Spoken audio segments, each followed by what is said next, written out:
Great. Go, yon, san, ni, ichi. Konnichiwa! Minasan, konnichiwa. You can't see my peace sign. There we go. Konnichiwa. Hello, everyone, and welcome to the exciting episode of Talk the Kēki. I'm Matt, your host. We're going to talk about our spring season finale, and to join me in this adventure as we close out spring for good, the man that will go to conventions just to ridicule your cosplay, my co-hi, Ethan. What's up? I should be. Do they have protesters at conventions? Like, are they Not that saying not that I've seen. like are they like I don't know, like are they anti like anime, anti I like have not seen any. anti-gay? Like if you like waifus, like No, you're going to you'll hell. you'll you'll get someone. You'll probably get people to drive by there just being assholes, but there's no protesters. Okay. Anyway, what is up? Nothing, bro. Fucking tired. It's been a long week already. Yeah, it's been a long week, and we're gonna have a longer season. Yo, summer season's gonna be fucking bananas. Oh yeah. Got my Hunter x Hunter shirt on. Alrighty, they'll be back eventually. One day when we're fucking 50. Yeah. No. I'm glad to hear that the creator is actually doing better enough to continue. What does he have? Nobody knows what the fuck he has. I know. I don't know Does the he have exact acne name or what he herpes? What does has, he have? but like he couldn't really go to the bathroom either. Couldn't go to the bathroom. No, like he can, but like he couldn't. Like he can't. Like he couldn't wipe himself. He had to shower every time he took a crap. Oh my god! So he's got some sort of bowel disease. Well, I think this is something with his mobility on top of that. Isn't it crazy? That's like the manga artist, the mangaka of a fucking incredible anime is like a cripple, like a super cripple. Hey, he's been doing it. That's fucking wild. So we'll give him props for actually wanting to continue eventually, hopefully. So Gone with the incredible maneuver. oh my Damn god, it. stop it. Anyway, a couple of news before people slap him. All right, let's get some season announcements.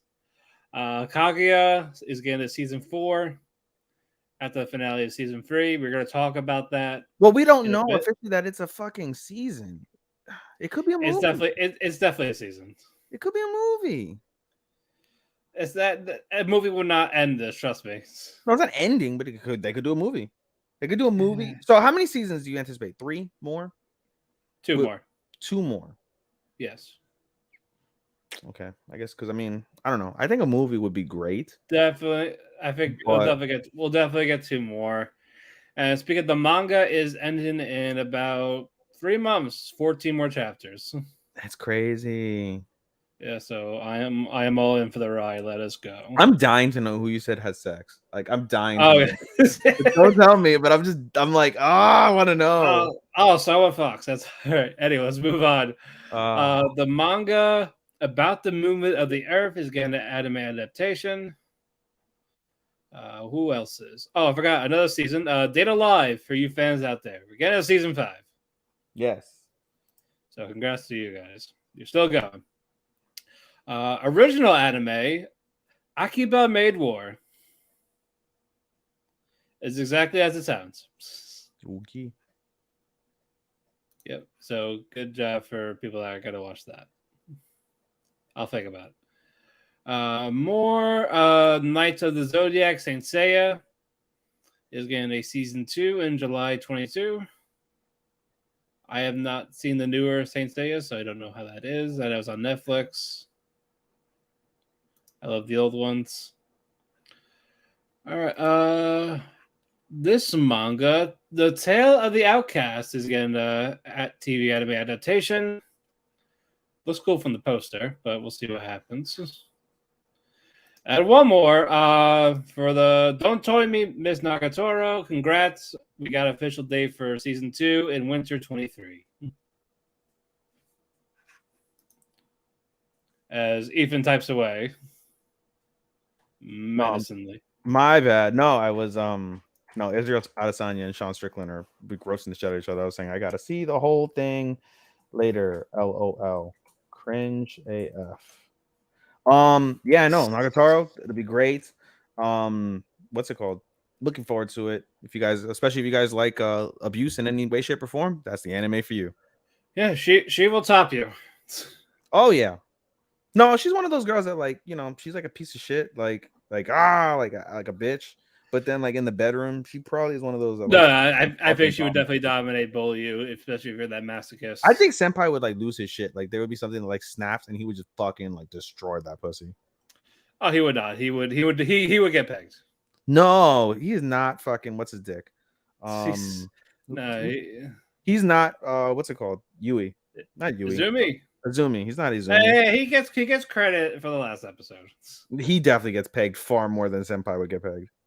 They get pegged together while Nagatoro and Shikimori Eiffel Tower. God. Like high five. So are you saying Izumi and fucking Senpai are holding hands? No, they're staring. No, they're staring at each other's eyes while they're getting pegged. Oh my god! While Shikimori and Nagatoro are doing the Eiffel Tower, saying "Good job." Oh my god! All right, let's get to some. Anyway. Oh, one more couple things. One, for as we're recording, if anybody's watching us live or will watch us on video on demand, as you saw me rubbing my eyes, what's it called? We have our first real anime that Matt and I are going to be reviewing tomorrow. Drops tomorrow, and that is one of the more anticipated ones of the summer. Rent a Girlfriend drops July 1st at 11:30 a.m. Pacific time, which is 2:30 p.m. Eastern time, 1:30 p.m. Central time. So it'll be on Crunchyroll, and so we'll be checking that out. And we'll talk about that during our next interaction for sure. And then the first anime of the season itself dropped today on Netflix. That one that I told you that I would watch eventually. Oh, Bastard. Yeah, Bastard. Oh, that's right. It came out. Okay, yeah. It dropped today. I'm gonna watch it over the weekend. I don't know what the fuck I'm gonna do over the weekend. I'll be done with Overlord tomorrow. I got 2 more episodes, and that's it. God damn it! Like I'm doing pretty well on what's it called? Actually, no. Saturday I'm gonna. I guess you want to do it Saturday afternoon because Saturday night I'm gonna go watch the fight, and then Sunday. Well, I'm not going to con back in Long Island, so I had to cancel that. Really, damn. Yeah, my Paul Gray Red outfit is not coming in time. So I was like, all right. I'll have it for the next con, but on that, yeah, it's fake. Those financially is kind of not great right now because I'll only be there for like 12 hours and then go back up. Yeah, it doesn't make much sense. You should make a whole vacation out of it. No, it was. Well, I had no annual till my birthday week, so that makes sense. And it was mostly I wanted to go to see my friends, but as right now, they might not go because one of my friends got hurt during work. So it works itself out, I guess. Yeah, no, I've been watching a lot of Bleach outside of it. I've been trying to slowly catch up on Bleach. I have 12 more episodes. I have 13 technically. And then you're all done? And I'm all done with Bleach. There's a filler episode. I think the next episode is a filler episode. So excluding that filler episode, I have 12 episodes left of Bleach. And then I was gonna see if I can finish what's it called, Cautious Hero, because it was hilarious, but I was waiting till I could watch it with my ex. But since her and I no longer speak, fuck her, I'm just gonna watch it. And then from there, it gives me time to, I guess, maybe pick up a side anime, or I can go back to watching Attack on Titan. Yeah, you got options. You got options. You got choices. Options. I wish I had options with more women, but it is what it is. Actually, before we get to the seasonals, we got a movie to talk about. Oh yes, let's get into this. Let's get into this because I was bitching. I was fuming. This is. I'm Japan the fuck. Japan the fuck. God damn it. Yeah, this is a Fruits Basket Prelude. And let me tell you first off, it was really good, but stuff happened. I don't ever want to watch an emotional movie with a packed anime house, like with a packed movie theater. It was annoying. Like so many like moments where it's like guys would be like, you should like shut the fuck up, or you should really like be quiet and invest in the moment. And some random person like fucking just randomly laughing out loud, and so other motherfuckers would laugh, like laughing at like how awkward that was. Boy, that's it was annoying. And then there was a lot of moments where everyone's like, oh, I heard a lot of sniffles in the movie theater. It made a lot of sense. But yeah, man, I mean, how you want to go about this? You want to do a recap of the movie, or you just want to go with what you thought? Let's go with our thoughts. The first half hour was just a recap of Kyo and Toru's relationship. It got me emotional. I definitely got emotional during those the first 3 seasons. You fast forwarded because you had no option to watch it in the movie theater. I had I did. I still watched it, but I just skipped like the last 5 minutes. I said, okay, it's just a recap mostly. But no, they did do a nice job with it. Yeah, I got emotional again watching it because it's so incredible. It is one of the best love stories you'll ever see in anime, in my opinion. I agree. No, that it was nice. Kyo's relationship with Kyoko a bit, like that mother figure, or just parental figure in general. Yeah, man, and just Kyo's deal with dilemma with the curse, and Toru practically helping him, and the guilt of basically blaming himself for her mother dying. And just the unconditional love, which we see at the end as well. But it was just like even that, like it was the point where she would like rebel against her mother, just saying like it's your fault. So I was like, holy shit. Yeah. Someone that would do anything for her, even though she's dead. Still, I know, dude. Side note, I'm very surprised they didn't hotshot it because with like after animes, like they'll get married and like a year later, like they'll have kids. Like they didn't hotshot them. They're still like enjoying. Well, they do have kids, but it wasn't necessary here. Later, later. They have kids, grandkids, all that, but it wasn't needed. It was just a little bit after the show, and they're just settling. When I think of after stories, I think of like Clanad, because Clanad was kind of like that. Like they graduated high school, and then Nagisa got sick, and then she graduated again a year later. Then they got married that year, and then they had a child to follow. So within like 3 years, they met each other and then had kids. Right. And so I think of like that as like kind of like a standard when it comes to animes like that. So they didn't hotshot it, which I didn't mind, but yeah. But outside of this, it was basically an hour of Kyoko and Katsuya. Not even. It was probably about like 45 to 50 minutes because the final 10 minutes is Kyo and Toru a year after the series. Okay, but it was still like roughly about like like the last hour of the movie in general is what you needed. Yeah, basically. And yeah, it was about Kyoko's life in the past. Basically, delinquent, 13 years old, getting basically abused by the parents. Well, the dad. It was just the dad, really. That was a dick. Yeah, the dad was a piece of shit. The mom was complicit because she didn't really say anything to stop it. And she could, they made it seem like she got beat too by the father, in case she wanted to say a little bit. Certain. Like there was definitely abuse toward her way as well, but she was complicit because she didn't stop the father from being a piece of shit to their daughter. And then the episode, again, as Matt said, it focuses on her as a delinquent and how she feels, but everything takes a shift when she vents to a teacher, an intern teacher. That teacher's name is Katsuya, the man who will end up being her husband. And how old is he even? Katsuya is 21. How old is Kyoko, Matt? 13. God damn it! 8 years. Yeah. What the fuck, bro? And didn't have a kid. At least didn't have a kid till she was 17. But still. Oh my god. This was your mic went out.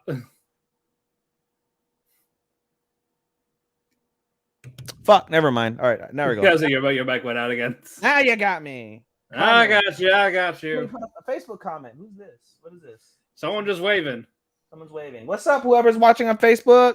What up? What up? Drop your name if you want to. We can't see. We just see Facebook users. So if you want to drop, that's it. Go ahead and drop your name, and we'll recognize you. And we'll find you. We'll attack you. We will find you, and we will praise you for watching us live. Anyway, dude, fuck, man. Why? Listen, I saw that. I saw the writing on the wall. And for the rest of the movie, it took me out of my element. I went from I wanted to fucking bawl. Like I was coming in this movie expecting to like just be bawling, crying. Like, oh my God, my heart. This is so beautiful. This is so wonderful. This is so sad. And I felt all of those feelings, but I didn't shed a single tear because of the fact that she was fucking underage and Katsuya groomed her. There's no ifs, ands, or buts. Katsuya fucking groomed her. He knew exactly what he was going on. Once he figured out, he was a ladies' man to the other students. Going on. He even says it at the end of the movie. He's like, "Oh, I knew you were the girl that I wanted to marry from the moment that you vented and you felt lonely, but I held back because you were a junior and you were in junior high school. And then everybody in the movie theater is like, "Aww," and in my head, I'm like, "She's fucking underage. She's still underage at the time that they fucking get married." And had the kid. Oh well, no, she was 17 when they had the kid, but still, that's underage technically. I know, she's but legal. I know in Japan. I'm saying Japan. At least they waited. At least she wasn't 14 and pregnant. Yeah, I mean, goddamn though. This is like Jesus. I couldn't get over it. Everything else that happened afterwards was done fantastically, beautifully, wonderfully told, yeah, written. But I couldn't get over the fact especially with Katsuya going to her parents, like, "Oh yeah, I'm gonna marry your daughter. Like, you got rid of her. Oh, mine, easy pickings." She's like 15 or 16 there. Around there, yeah. Did they say how long after? She's like 16. Okay. Because so what's it called? She goes, she spends the year in school, and then she tells Katsuya, like, "Hey, I'm gonna go to high school. I'm gonna study because of you. Thank you." And then she's like, "I'll never see you again." And Katsuya's like, "Do you think that school is the only place we could see each other?" Yeah, so she was definitely like 13 or 14 there, because that was the end of junior high school. So he basically tutors her. And he tutors her for a couple years, and then she gets thrown out, and then they get married. In the legal, like, what's it called? Consenting age is 16 in Japan. Well, in real life, actually, it was 14 for a while, and then they upped it to 16 or 17. Yeah, I know it's 18. I know it's 18 in certain parts in Japan. Yeah. So in Tokyo, I think it was for a while, for a long time, it was 14, and then they upped it to like 13. 16. It was 13, and then they upped it to 13, 16. Yeah, they upped it to 16 a few years ago, as the consenting age. So, dude, she's got to be at least 16 when they get married. At least 16. And that would make Kaguya that would make him how old? Like 24? Yep. I can't get over it. I couldn't get over it. Yeah, because he died 28. He groomed her. He knew exactly what he was doing. He said it as such. Even he groomed her, bro. Almost his whole entire family didn't improve except for the father. Which was nice. Which ends up being what's it called? What's her face? Toru's grandfather. Yeah, because basically Ichan. Yeah, because her parents just call say, "By the way, I know he's dead, but we're not gonna help you." Yeah, the father was a complete just to let you know, bro. The father was. I was like, why would you call for that? Jesus Christ, bro! Like, if there's any character that needed to get needed to get hit by Truck-kun, other than fucking bitch from Shield Hero, was fucking the father. He definitely needed to get Truck-kunned real quick. Oh yeah, God. But yeah, anyway, she's 17. He's 24. They have the kid. 25. Sorry, 25. They have the kid, Toru. Yep, she's pregnant. Yep. They have a nice 3 years together until beautiful. Absolutely beautiful. Yeah, until he got caught with a cold. Until pneumonia. Katsuya caught a cold. He dies. And they don't ever say that. It's another thing that pissed me off. They don't ever say pneumonia. I didn't even think about pneumonia. Yeah, you just assume it's pneumonia. They said, "Oh, who would have thought he would have died of complications from a cold?" That's so weak. Couldn't give him cancer. You couldn't give him Truck-kun. You couldn't give him a I don't know, something fucking like he drowned. But it was issues with pneumonia. Toru was 3 years old. She's Kyoko is 21. And and 20. For those like 20. about 10-15 minutes, she was basically lost. 10 to 15 minutes in the movie, but it was definitely more like fucking months. It was. I'm saying like movie wise, it's been like yeah. She gets a call from the dad saying, "Oh yeah, you're on your own still, despite him dying." Yeah. Neglecting Toru.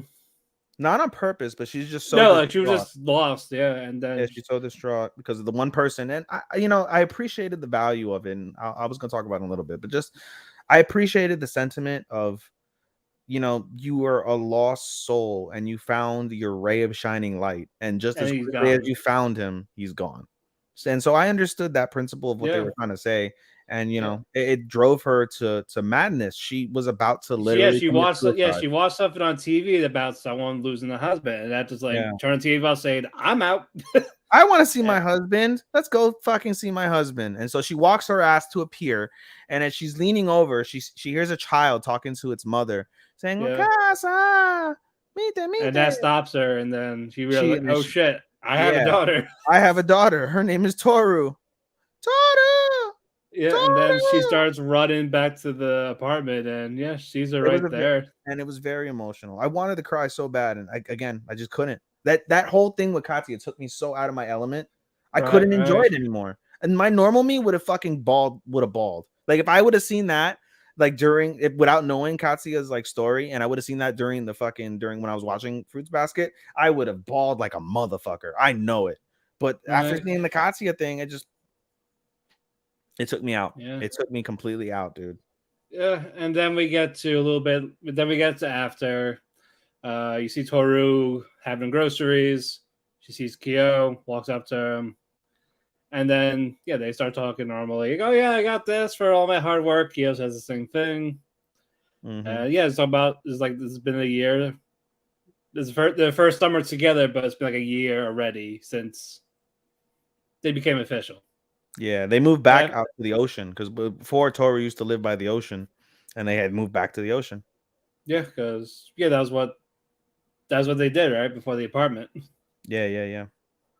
And the movie just ended about there. It was nice. I liked it. I loved everything about the movie except the principle of their relationship. Couldn't get over it. Ruined it. I was like, couldn't be 18 at least. Right? Even if they wanted to go with the sensei story, like 16 to 18, that's 2 years. Okay, I've seen that before. It's still not good, but not bad. Literally, you groomed her for 5 years. Yeah. Not even 3, because they got married when she was still in high school. Yeah, about 3 years, yeah. No. I gave it a 4. I gave it a 4 too. It would have been a 5 if it wasn't for that. It would have been a 5 if it wasn't for that, bro. Like, but we got another movie down in the books because of it. It's so sad. Like, I'm sad that that's what happened. That's why I gave it a 4. I haven't given Fruits Basket a 4 since season 1. Right? Yeah. 2 was a 5. 3 was a 5. 3 was a 6 to me. But three was a solid 5. And it was like 4, 4.5, and 5. I gave it 4.55. Yeah, I gave it 4.5. Like I said, if I could give season 3 a 6, I would have given it a 6. Yeah, but we got more. You never know. I don't think so. I mean, I would love it. Well, it depends. Like actor, like we can. I was really another thing I was gonna say is I was disappointed. I know that they don't have to bring it up, but I was still disappointed in the fact that they didn't show the child. I would have loved to have seen at least them, maybe not the grandchild, but at least the child. What it would be like with Toru, like being a parent. Or just her pregnant or something. No. Like, I don't want to see, like, I would have loved to see that, but like, if you're not going to make it a whole like after series where you do see the length of a pregnancy, you could just show them like, like flash forward 10 years later or something. And then you see Toru playing with their child and Kyo is, whatever the fuck he would do for his job, Right. That would have been great. Or it would have been cool to see that scene in front of the grave. They go to the Honda grave. And they're playing with the child from the grave. Yeah, that would have been great. I was really, kind of hopeful they would do that. And then we don't have to see the grandchildren or anything. Or if you're not gonna, like I said, go into like a whole like series. I think we kind of saw the grandchildren at the end of season 3. Yeah, you see. Yeah, the photos. Yeah, you see the photos. But I mean, I would have liked to at least seen the child. Right. But like I said, I think they'll definitely do like an after thing if it's popular enough. It's very popular, but I don't think they're gonna do it because it's fine the way it is. Like, we're just clamoring for more because of how great and how much we love it. But by definition, it's fine where it is. If you, I think there's a manga for it. Is there? I think. I'm not sure. I'll double check later. Yeah. All right. Should we get to some season reviews? Yeah, I get this bad taste of fucking grooming out of my mouth. Alrighty. All right, Kenochi Tsubaki. The female ninjas. Alrighty. The dick ninjas. It wasn't that. Yeah, they didn't go far with that. Basically, the first half of it was the aftermath of that attractive jutsu. Like, even though the sensei kind of made him to stop doing it, the younger ones are the ones that are using it as a joke now, like to tease Hinagiku, who was considered the quote unquote pretty one of the village. So they do this in front of her to tease her, like, "Oh, am I cute?" That type of thing. And she just cries at that, saying that they're cute. This just ruins her confidence in general. Do you think that's all she has is her looks? And then one of her teammates goes to Benisu, says, "Oh yeah, can you like cheer her up? Like her confidence is that she calls you a rival." I was like, "Who is she?" I was like, "All right, fine." Even though so she starts teasing her, doing the attractive jutsu to fuck with her. Like, I came to cheer you up. Nah. And she starts crying again. All that's going on, and eventually Hinagiku starts to calm down a bit. Like, oh, that's why she acknowledged me as a rival. That's why she talked to me, because before she would ignore me. So all that happened in this first half. The second half is Tsubaki and Rindu. Tsubaki asks her more about men because she's from the men village. She wants to know what men look like. Ugly with a giant thing between their legs. The dingaling. No, Rindu says, "Oh, I'm great at drawing. I'll draw it for you. I can't wait to see it." And she just draws this giant, bulky ink blot. And she's like, "No, that can't be it. That can't be what men look like." Maybe she's a shitty artist. And they see Suzaka and Asago are in trouble again, so they're cleaning up the old shrine. Sensei was talking to her disciple about this. Like, there's nothing in there, right? It's like, no. And then the sensei's like, "Fuck," and she disappears right away. And what's inside is they found a scroll about men. A scroll? Yeah, that's like that talks about men, like what they look like and all that.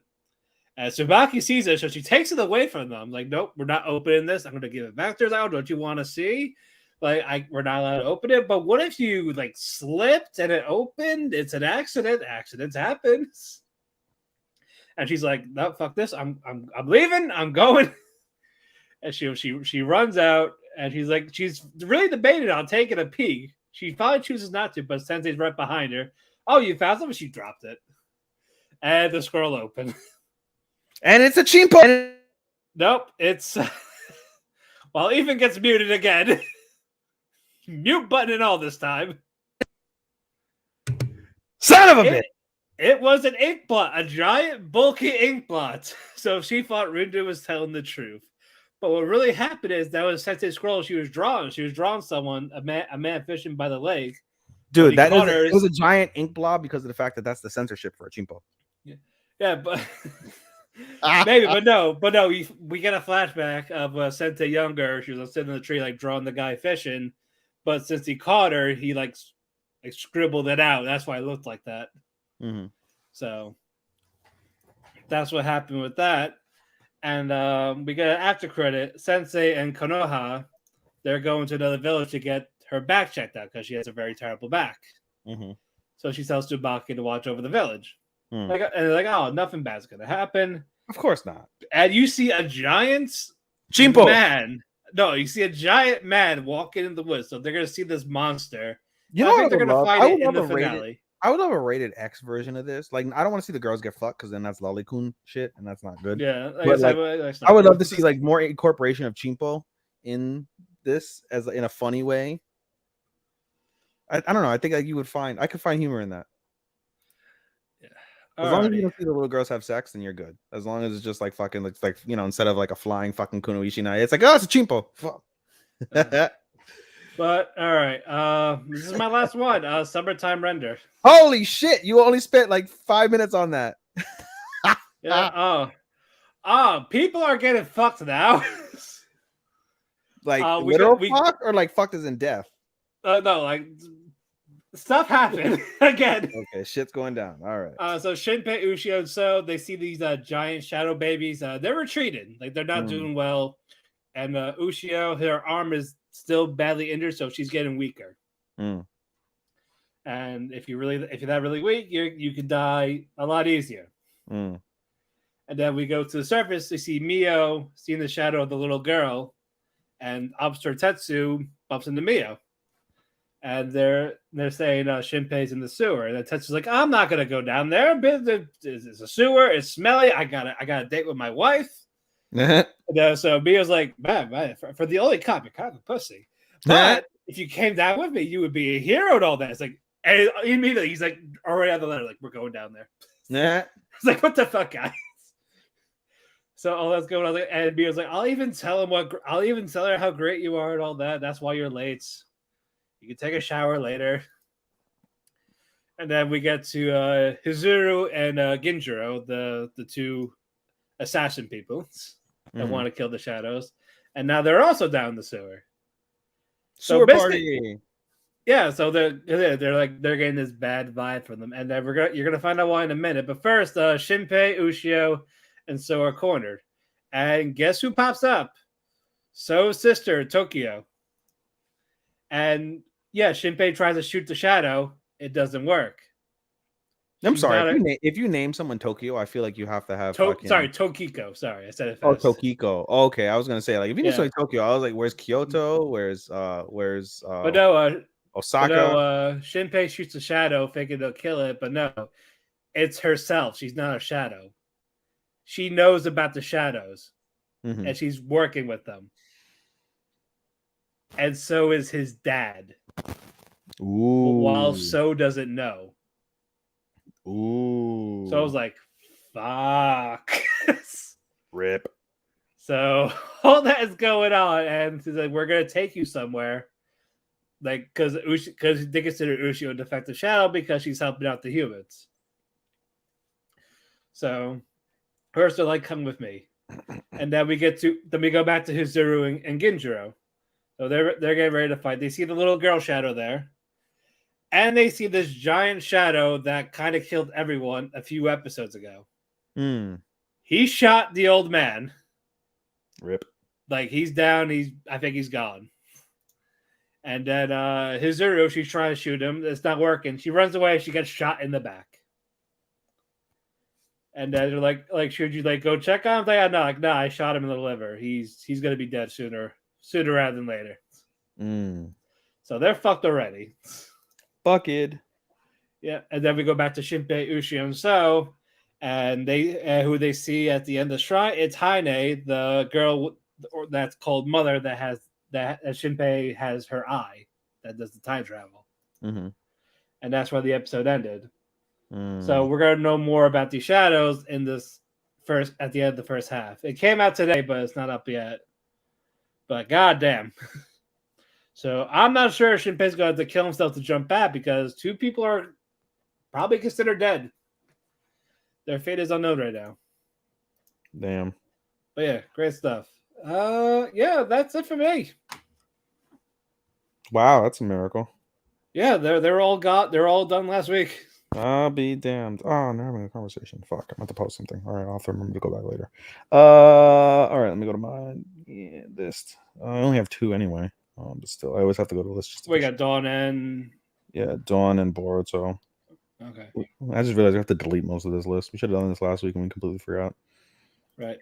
Oh well. All right, yeah. So Dawn of the Witch ended today. Nothing really to write home about, truth be told. The last episode that I didn't describe basically is the army of. Wait, what was the last episode prior to that? Potion. I mean, basically the last 2 episodes, they prepare for a incoming attack from the church after all the events that happened with Kadi and the gang, with the death. Basically, they find out about everything going on with the church and things of that nature. And so, as I mentioned, they prepare for the incoming battle. They evacuate all of the women and children from the village and leave all the able-bodied men. The tyrant becomes kind of like a project director and basically directs them on how to create a bridge, or not a bridge. I'm sorry, a a wall fortress type of thing that goes around the village. And so they craft that, and then they craft some traps as well. Meanwhile, the kids come up with solutions in terms of where to be at for their magical attacks, and the professor, one of the professors, Zero Sensei, basically says like, hey, you know, we wanted you guys to leave, because they basically wanted them to return to the school, and they refused. They're like, no, we're gonna stay here and battle it out. We're gonna do this. Like, they were determined, and so they convinced them like, okay, we'll let you guys stay. If you guys fuck up in any way or you guys die, then you guys will be expelled. It's kind of funny, you know? If you die, no pressure. No pressure, basically, right? And they're like, what the fuck? And so, but in essence, if they pass, then this is their graduation test. If they pass, if they survive, and they contribute. And so that's basically the gist of what happens in that penultimate episode. The final episode is the actual battle, and with their powers combined, they easily wipe out 10,000 men and another side like little like battalion of like beast fallen and like a demon fallen or whatever the fuck it was. Right. It took them a little bit to do it, but they managed to successfully do it, and in the end of the day, it was pretty easy. I forgot earlier in the episode, after I had mentioned in the previous week that in episode 10, where Ludens basically ate all the remnants of disaster. That was the word I was looking for, the remnants of disaster. When he ate all the remnants of disaster, he, you know, was able to get rid of them and kill them because of his infinite, whatever the fuck he is, the staff. But he basically is able to recreate like a non-lethal model of the remnant of disaster, so they can show him like show everybody what it is exactly. And in this final episode, Los Sensei uses that as like a fake. She basically sets it upon like this like party of like all these like important people, like important bishops from the church, as well as like important like VIPs from like nobles and things of that nature, like politicians, whatever. So she sets them out like all like, I don't know, 20,000 of these little fucking remnants of disaster, and everybody's freaking the fuck out. They start engulfing people, and everyone's like, oh fuck, everybody's dead. And then the priest, who we mentioned the church is involved in this whole salacious thing throughout the season, the priest is like, everybody come towards me, I have a ward, it'll protect you against the remnants of disaster that were led upon by this demon. And so then the sensei, like the headmaster who happened to be there, was like, hey, how do you know about this demon when no one knows about this demon's name except those who like have been like trying to fight it? And they're like, oh shit. And he basically cornered the bishop into like revealing like he was part of it. And so then Los comes out and basically retracts all of the fake remnants of disaster and was like, ha, gotcha. So basically using the fake remnants of disaster, they were able to get the priest to confess. And that is all well that ends well there. And so the three of the gang, Hort, Sabe, and Kuro, they graduate from the magical high school, and they get sent on their first mission post graduation. And it's to go to the Forbidden Library, to pick up information on the remnants of disaster. So the way that they ended it seems like there'll be a season 2. Again, I'm the type that if I start an anime, I'm gonna watch it. But yeah, this was a very mid anime for me. 3 out of 5. All right, that's good. And the last episode of the arc of the Funado arc was Boruto. That was last week's episode, and basically Boruto, everybody returns to the village, and long story short, Boruto and Kawaki get into a fight over their ideals. They end up getting into like a literal fist fight when they couldn't agree. And they get into a little fist fight. Sarada's trying to stop them, and Naruto, he was in a lot of the episode in terms of talking to Boruto and things of that nature. He shows up, and they're like, "Oh, Nanadaime, what are you doing here?" And he's like, that's fine. Just let the boys be boys. Let them fight it out." So they get into a fight, and it's very reminiscent of Sasuke and Naruto from that perspective when they get into fist fights of their own. And so once they're done beating the shit out of each other and they're tired, Naruto's like, "All right, glad you guys got that out of your system. Help each other up." And so they help each other up, and you know, they acknowledge each other and their ideals. And Naruto tells Boruto, because one of the underlying themes was the after effects of the war in the Hidden Mist, and basically what they're going to do about, you know, Kagura and not Kagura, I'm sorry, about god damn it, what's his name, Ikada. And so basically Naruto tells Boruto that he received the summons from the Mizukage, and that they decided to let Ikada go on reconnaissance, and he's going to join the shipbuilder again, the boss shipbuilder, and he'll be a shipbuilder for the rest of his life under surveillance instead of being in jail like his father. So that's nice, and all's well that ends well there. So hopefully they don't do any more filler. This is a great filler arc, I would say. Again, we don't normally rank Boruto. I did last season because that arc with Kara, that Kara arc was so fucking incredible. It was the best arc that they've ever done. It would have been a crime not to include it there. This was another solid season, even though it's considered a filler arc. So I didn't include it this season in terms of any of my awards or best or list or anything like that. But it's very solid. And if you're going to watch a filler, this would be a solid filler to watch. Hopefully they don't have any more filler because, I mean, quite honestly, they're really close. Is that rain? No, it's not rain. By the air conditioner. Anyway, they're really close to the manga, so I don't know how much they can do. It wouldn't shock me for them to do more filler. I don't want them to do more filler though. I want them to get on with the car arc because the car arc does continue after Homeboy's dead. So yeah, we'll see what happens. I did read that Boruto's getting new OP for the series coming up, and so I imagine I'll have new visuals as well. So we'll see what those look like this season. Alrighty, let's get to the ones that are not done yet. Yes. Couple of cuckoos. Solid episode. Yeah, fucking Erica's dad will get him there. But the first half was a Mother's Day type thing with Sachi and Nagi. Sachi drags Nagi out to find a gift for their mother. As an apology for being a rebel. No, it was Sachi's apology for being a rebel. That's what I mean. That's her apology. Okay, yes, you just said as their apology, so I was like, "Oh, because Sachi dragged out Nagi because she wants to spend time with Oni, but at the same time get away from me." But she wants Oni's Shimpo. Yep, it's slow. It's just that was slowly forming here. If it was a hentai, you would just see like Oni while she's playing with herself. You just know it. Oh, I don't even want to think about that. Stop it. But anyway, they're at the mall. Sachi gets all the attention being a girlfriend like Nagi. Yep. But that's not really the case. No chromo. No chromo. Yeah. Unlike what I just insisted about a couple seconds ago. Yeah, stop it. Like, will you stop? Full chromo. All the chromo. All the chromo on her face. Yeah, God, stop it. Stop it. But anyway, they're trying to find gifts. They're like, nope, not this one. Nagi's like, nope, she won't like this one.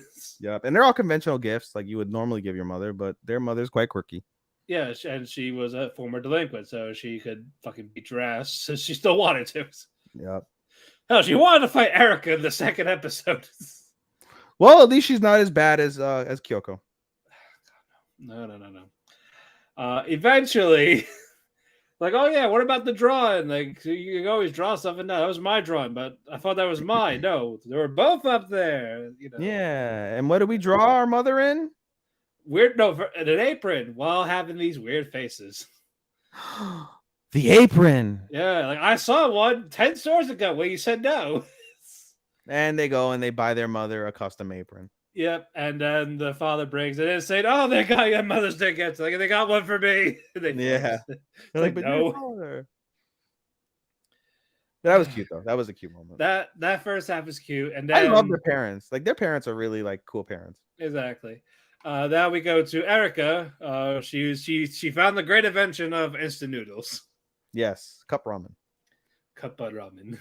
Cup. And then she gets a text. We don't see what it is. She goes to Nagi saying, "Hey, we have an urgent business to go to. Get out." But I'm studying. Nope, too bad. No, benkyo. Yeah. Shopping. Like, none of that shit. Benkyo. And then they go to the bookstore. So Nagi's like, "You need these reference books for your classes. If you buy them and you don't use them, I'll gladly use them." And then she's like, "Nope. I don't have any money. Like, or my phone. Sorry, like I don't have it with me. Like, so if what you about want, you? I didn't bring anything because you just dragged me out of the fucking blue out here." And she's like, "Oh." She's like, why did you drag me out here? Yeah. So what was the urgent business? Well, I wanted to get away from my dad. But anyway, Erica's dad is at the house. Yeah. And Sachi walked in.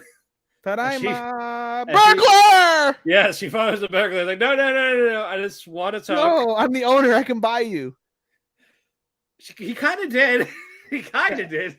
Like, no, I'm the owner of this house. I could buy you. Like Jim Cornette wants to buy Republicans and make them slaves. Oh God, I'd be down for that. Same. We'd stalk a lot of Republicans. Yeah, no, but if it's on Long Island, they'd be expensive because fucking Long Island is conservative as fuck.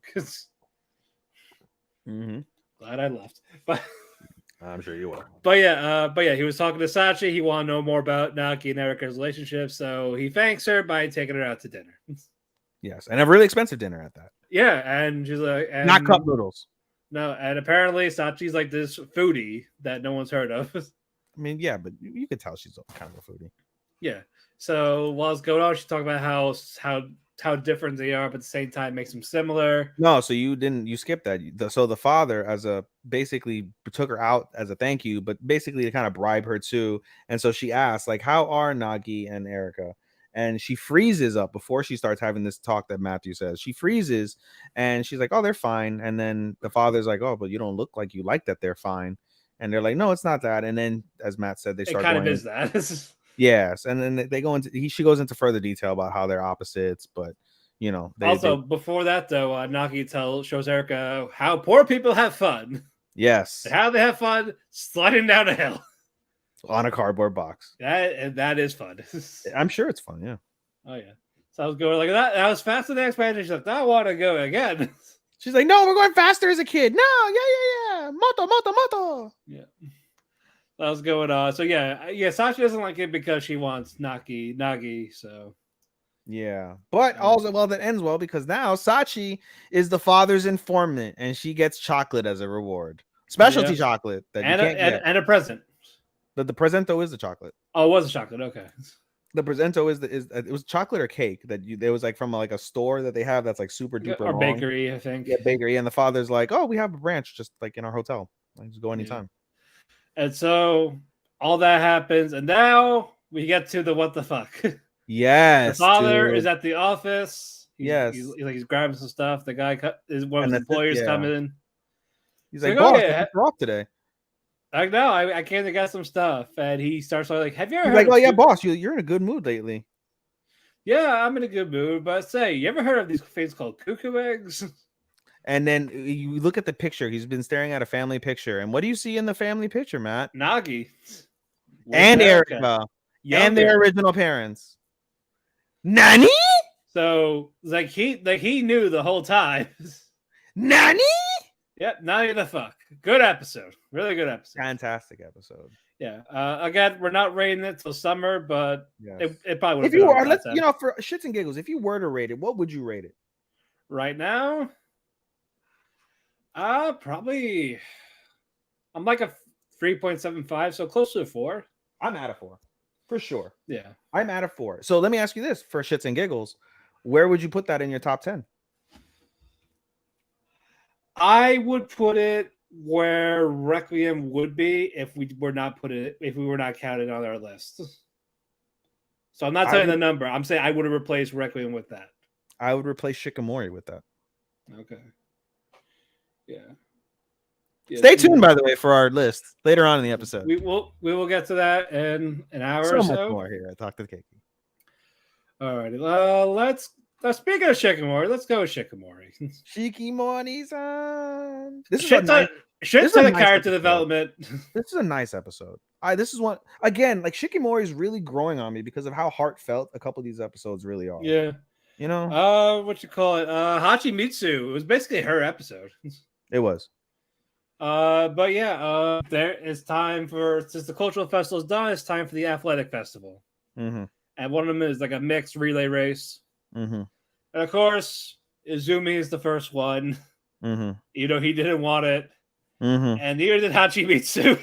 Yep. And then she's like cried, and she's like crying to I'm doomed. But you know who did want it as a result? Shikamori.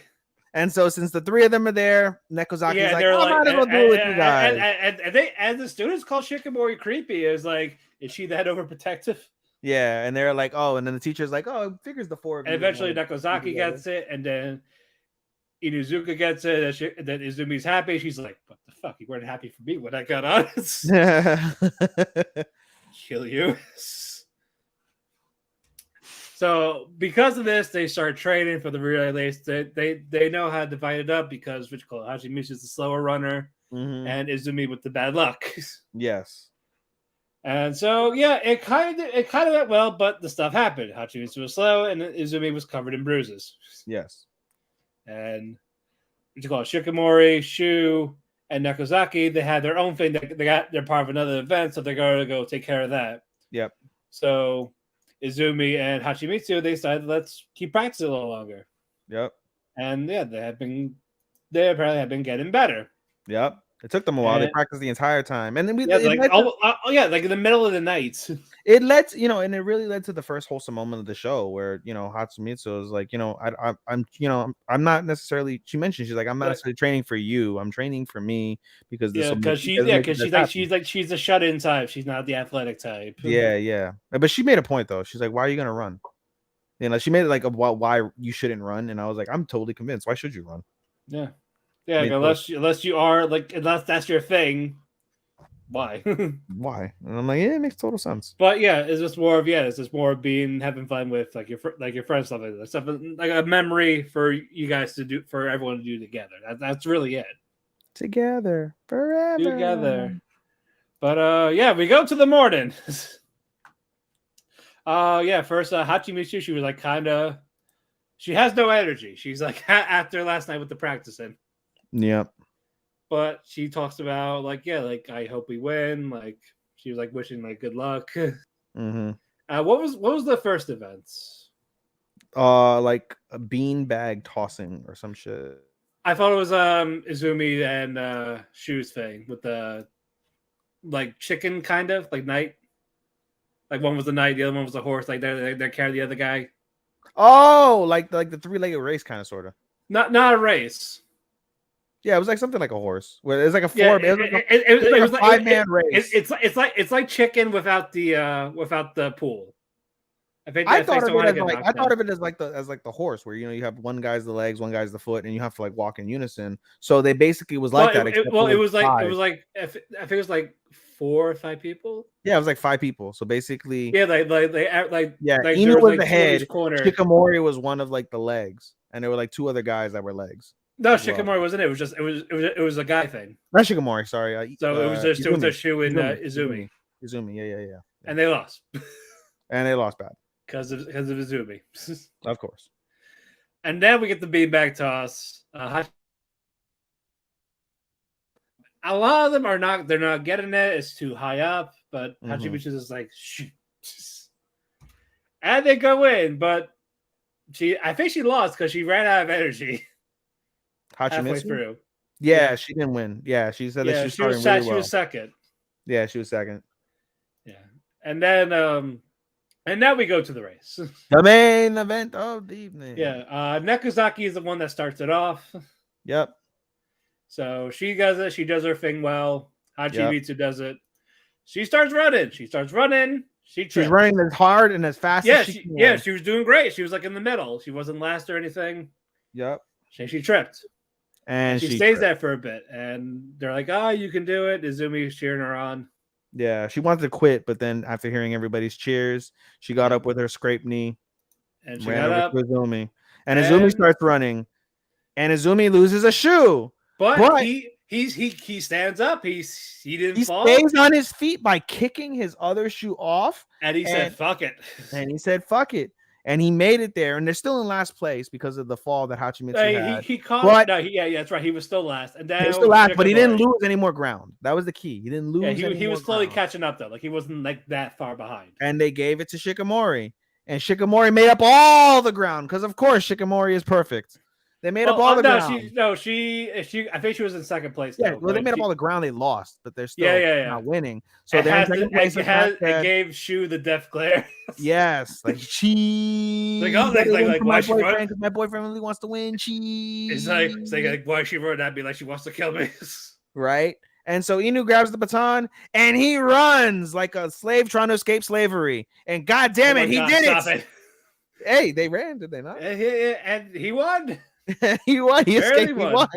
He escaped the death glare. No, but in all seriousness, they won. A shock comeback. Everyone is like, yeah. Even Hachimitsu. And everyone was everyone was loving it. Izumi and Nekozaki were crying. Hachimitsu was very proud of herself. It was a wonderful, wonderful display, for sure. Very nice episode. Very wholesome, very lovely episode. Yes. Yeah, this was definitely one of the better ones. Yes.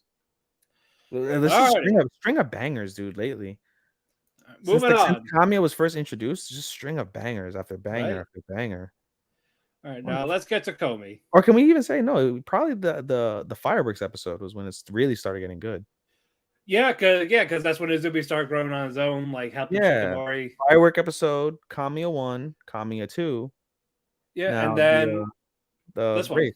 Yeah, 4 straight bangers. I dig it. No, that's been great. I've been loving it.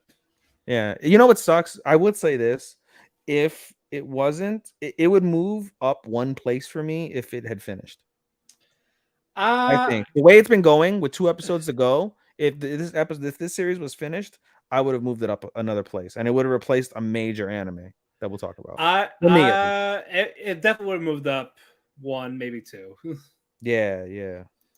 Especially if the quality of the first few were up on top of that. Oh, if the quality of the first few were matching the last 4, it would be. It would have got a higher grade. Yeah, I mean, it would be in the top 5, beyond the shadow of a doubt. Yeah, for me. Alrighty. Anyway, Komi can't communicate.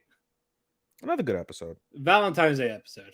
You know, I finally gave it a grade, and it's by far better than season 1 for me, but it's still the same level for me. It's still not for you. It's still not for me personally. I enjoy it for what it's worth, but I'm not one of those people that's like, oh my god, this is the most amazing thing ever. It's not for me. No. Anyway, you can go to. Well, I know my partner loves it, and I enjoy it too, but I like the manga better. Sure. Because again, it's one of those. You can't animate everything. Perhaps. And I've said that during when we were talking about season 1. Mm-hmm. Like it just is just one of those, like, not everything needs to be an anime, and this was one of them for sure. Probably, but it's still good for what they're trying to do, though. But by far, it's not the worst anime at all. And it if you like the genre of rom-com, this is definitely something that you should watch. But I can, if you like if you like a comedy, or like especially it's mostly a slice of life. If you enjoy that, it is, yeah. And if you are dealing with anxiety, I think this is something that they could watch. Oh, for sure, yeah. Anyway, and again, some of the characters are great. Some, not all. Yeah, like my protagonist. Fucking Yamai. She's another one that needs to get hit by Truck-kun. No, Red needs to get hit with Truck-kun. Or Yamai, whatever her name is. I said Yamai. Yeah, she. Truck-kun needs to get her ass. We'll see. You'll see less of her soon if they keep going. Really? Did she get hit by Truck-kun? No, no. Spoiler for you. Yeah, she gets sent to a different school. Thank God. Yeah, so you'll get less of her. Thank God. I know. Thank the heavens. Happy. I might actually give Komi a 4 this time. Once that's done. But yeah, this is a Valentine's Day episode. People are giving each other chocolates. Of course, we get some guy shipping with Shisuto and Makabe. I feel like putting them as my fucking couple of the year. Couple of the season. If we had more episodes with them, I would probably say yes. and then it'd be 2 seasons in a row where we picked the Yaoi as a ship for the season. Yeah, right? Go figure. Like we're 2-2, baby. Let's go. 2-2 this year.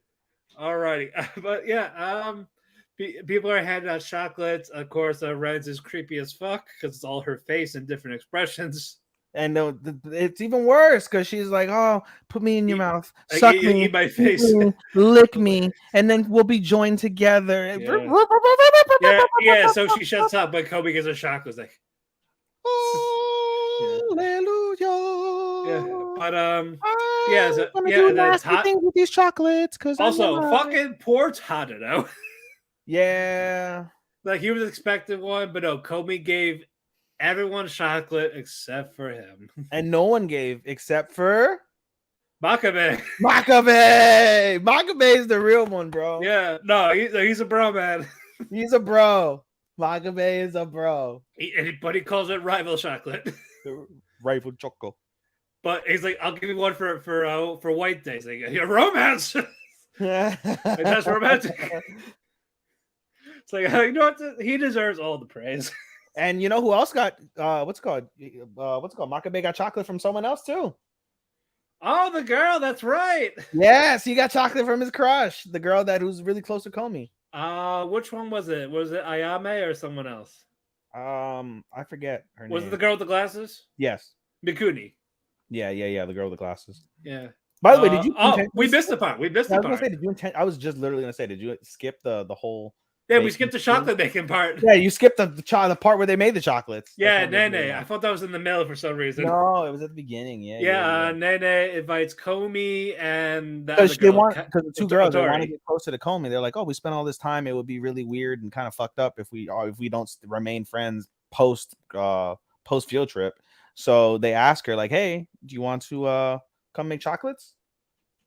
And then she's like, Komi's like, and then the other girl. No, wait, I'm thinking wrong one. No, yeah, so Nene does. Yeah, my bad. So the other two girls, they have a moment. They're good. Everybody's cool. They're friends. Lovely.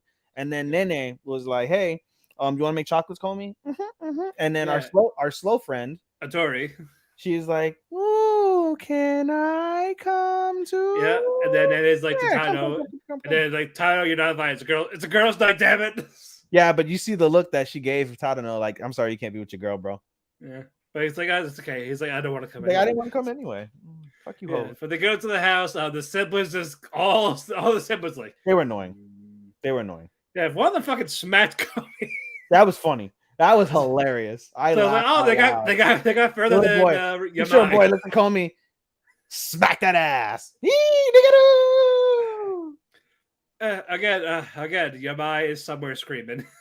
For real, I wanted to grab Komi's ass, and I wanted to feel if she suggested that for the haunted house last season, right? I wanted Komi to cling on me so she can kiss me, and I wanted to feel her, and I wanted to feel her breath on my ear because it would turn me on, and it would make me feel so much better. Blah blah blah blah. But eventually, the kids ask Komi why she doesn't talk. Like, all because she's shy. When she talks a little bit, they're like, I'm not interested. She's, okay. I really like that she has been talking more this season. No. She's been talking a lot more, especially the last 2 or 3 episodes. She has talked more than she has throughout the rest of the fucking 17 episodes prior to. Right. It was fucking great. It's been great hearing Komi talk because she's got the voice actor's got a really nice voice, and she does a good job. It's the same as Kaguya. She does a really. Oh, is it? Yeah, it's Kaguya. Oh, that makes sense. No, and the voice actor on top of that does a really good job of doing a Komi voice where, you know, she's unsure, she's scared, she's nervous, but it's still clear enough. It's not like a Haran to me, you know. Right. That's one thing I didn't like about a Haran is when she did talk, it was like the way she talked, at least at the beginning for me, was annoying, and the way you describe things that did different nature. Does it get better? Because it felt like maybe it got a tiny bit better, but the way you describe certain situations, it was just like it's one of those. It's one of those you have to see for yourself. Okay. I didn't appreciate it well at the beginning though, and so at least now with this season, I've appreciated Komi talking, and it's been clear. It's and it's reflective of the character. But when she talks, it most certainly adds, for sure. But now we're gonna skip forward. Tadano still had no chocolate. He got no chocolates from any girls. He only got chocolate from one boy, which your sister made fun of. Yep. And so because of this, the mother and the sister gave him chocolate. Yes. And the mother's like, oh, he's like, I don't know your friend. He must be a nice boy. He must be a nice little boy. And I was expecting a yaoi joke somewhere there. When he's like, this is my girlfriend Komi, and this is my boyfriend Makabe. So this is the one I topped. This is the one I bottomed for. Yeah. But no, yeah, then Tado was like, Tado's like, I didn't expect much, but deep down he thought, was I a shitty friend? I hope she doesn't hate me. Yeah, that type of thing. And then then this is like, I want ice cream, damn it. Go get ice cream. You see Komi's shadow in the fucking in the window coming toward the door. She recognized Komi's shadow. She's like, I want ice cream. I want it now. It's really good, but it's freezing. I'm hot. Go get it, damn it. You'll make you feel better. She opens the door. She's not like a whole pregnant woman. And she's not like a whole pregnant woman. It was funny. Yeah. And then she opens the door like, Komi-san. And the mother's like, oh, I need something too. Okay, Komi, let's go to the park. Yeah, but he hits her head in the door. Yeah, Tadano smacked her head in the door because she didn't know she was behind it. And they were talking at the park, asked how her head is. And it's like, oh yeah, what'd you want? Like, what'd you want? What? And Tadano's like chocolate. But Call me she's like, oh yeah, by the him. way, you missed the student council thing. You missed because you were so upset. Here's your papers. Oh, okay. And I was like, it's like, oh come on. Yeah, I was like, that was a good dick tease. And then they get back to the house, and it's like, all right, I'll see you later.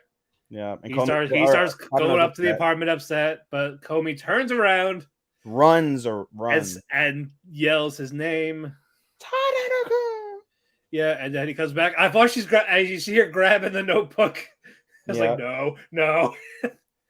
But no, it's chocolate this time. And he said, I waited because this is the best batch, basically. Yeah. She said friendship chocolate, though. And even then, Tadano was like, oh, no, not like I was expecting anything else. Yeah, friendship, because we're friends. Yeah, of course.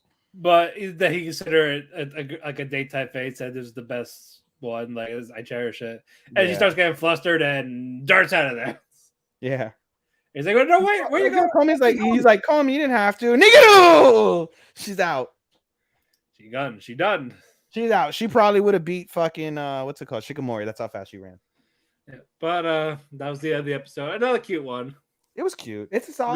We got two more, so we'll wrap it up when we come back in 2 weeks. Same thing with Shikamori as well. Yep. Cuckoos will just keep on going. Cuckoos will keep on going. Yes, indeed. It's a solid season. Like I said, it's definitely better than the first season. I can't give it anything above a 3 right now, I would say, though. Yeah. In all seriousness. All right. Now we got 4 finales. Let's get to it. Oh God. Shield Hero. So which one? Do you want to go with the real finale, or you want to go with episode 13? Well, we talked about the real finale. Episode 13 was hilarious, but lame. Very unnecessary. It was definitely. It should have been an OVA. It was. It should have been basically Philo wants to learn. It was trying to fly. Like, you can't fly. You're not. She almost killed everybody. That was funny. Yes. I want to fly. I think I can get it. You're gonna kill us off a cliff. Don't do that. She was getting ready. She was like flapping the wings.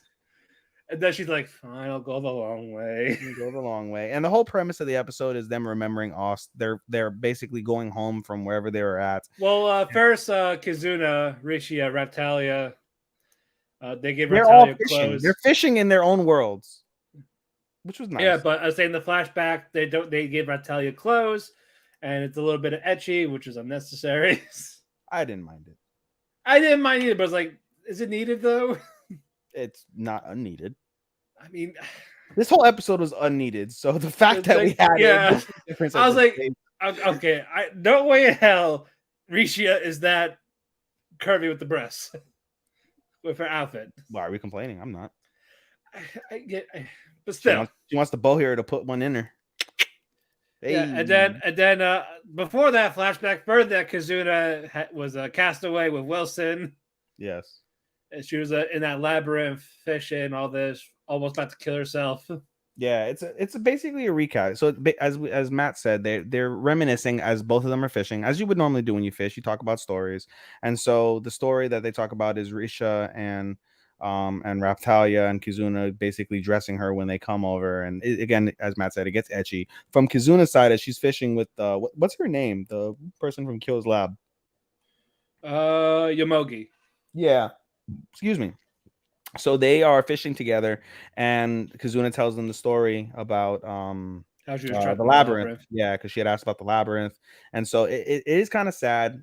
Where she finds the wonders of salt, but then she finds the sadness of being alone and not being able to escape. And you see her trying to kill herself. She decides against it, and then several weeks later is when what's it called, the gang, Raptalia and Rishia and what's his face? Not Raptalia, Rishia and Nafumi fall into the labyrinth, and then that's basically where we come the present day and all this stuff that we found.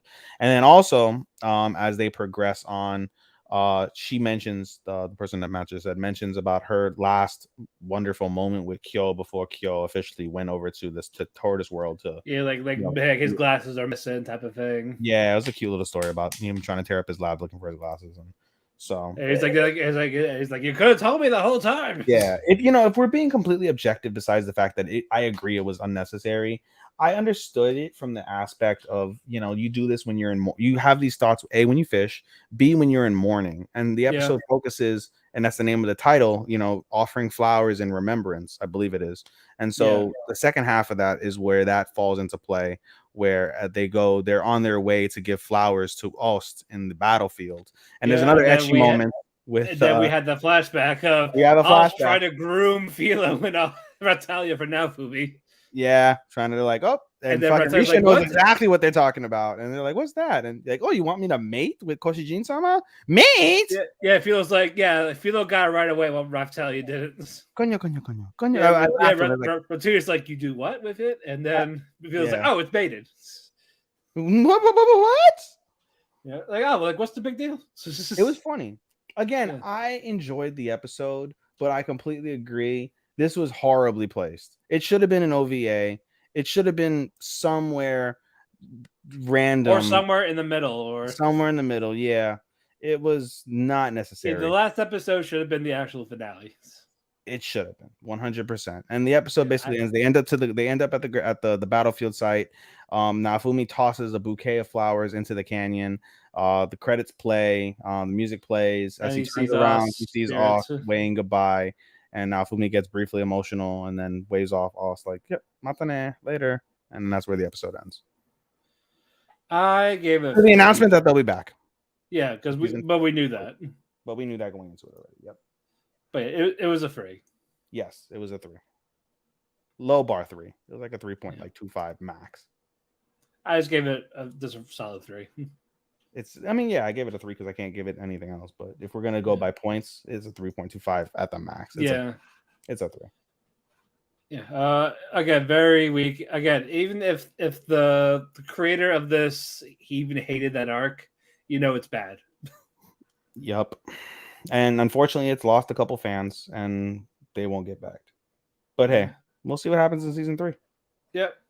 Heard shit gets wild. We'll see. Moving on. Rose King. I knew. Well, I ruined it for myself because I went in that wormhole of reading Wikipedia and reading the actual historical events of the final battle. So I already knew what was going to happen, and you had that feeling it was going to happen, but I confirmed it when I read down that list. But regardless, it was pretty good. You said you didn't know how you felt about it. I said I didn't mind how it ended. Yeah, it's just more of if it's going to continue or that's it. It's not going to continue, and it shouldn't continue. I think that's fine because the principle of this story is that because it's a play and because the play describes events that are not 100% known, they can get away with that. It is 100% known that Richard dies on the battlefield to Edward Tudor, and that's the end of the Rose War, and Tudor becomes the king, and also Henry Tudor. Henry Tudor, sorry, yes.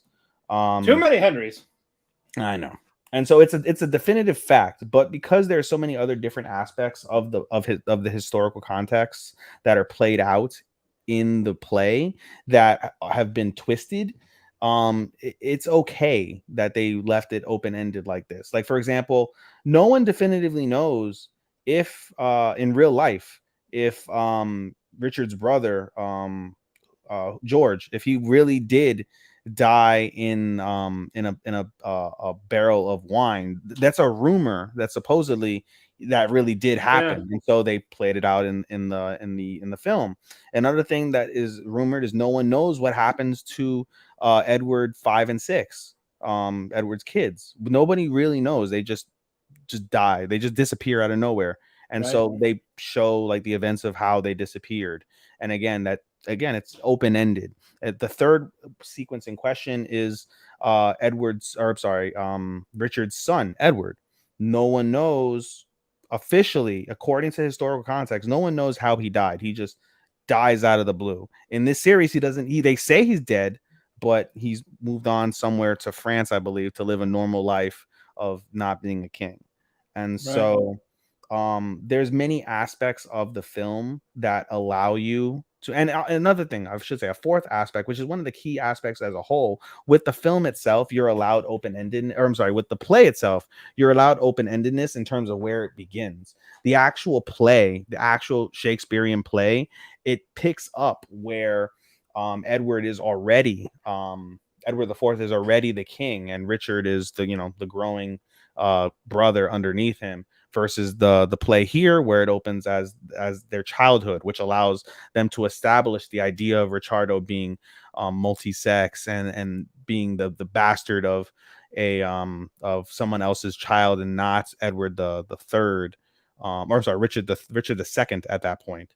And so yeah, there's many aspects that allow you to have that open-ended finale that you weren't sure about, which is why I was kind of, like I said, I'm completely fine with that, because it's very ambiguous in terms of how the whole reality of the events that took place, how it really, really went down, I enjoy the talk with Richard and Henry Terrell, or James Terrell. Basically fucking Henry.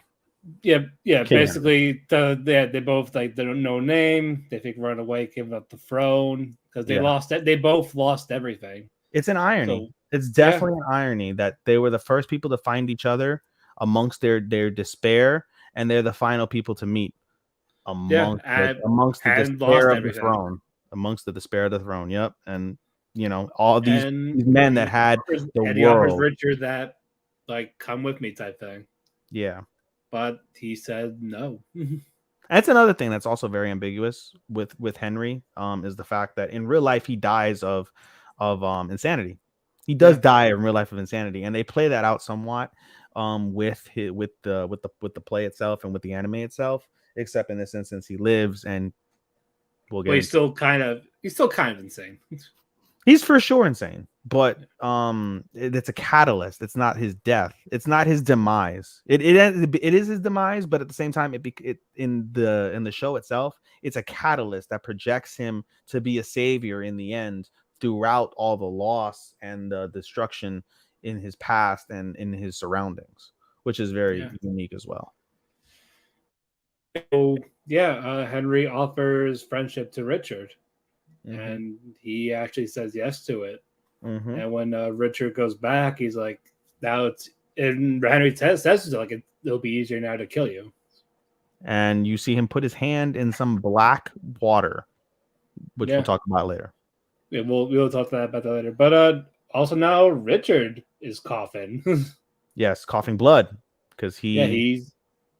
Yep. I don't know if it's from the thing he drank or he's just getting sick.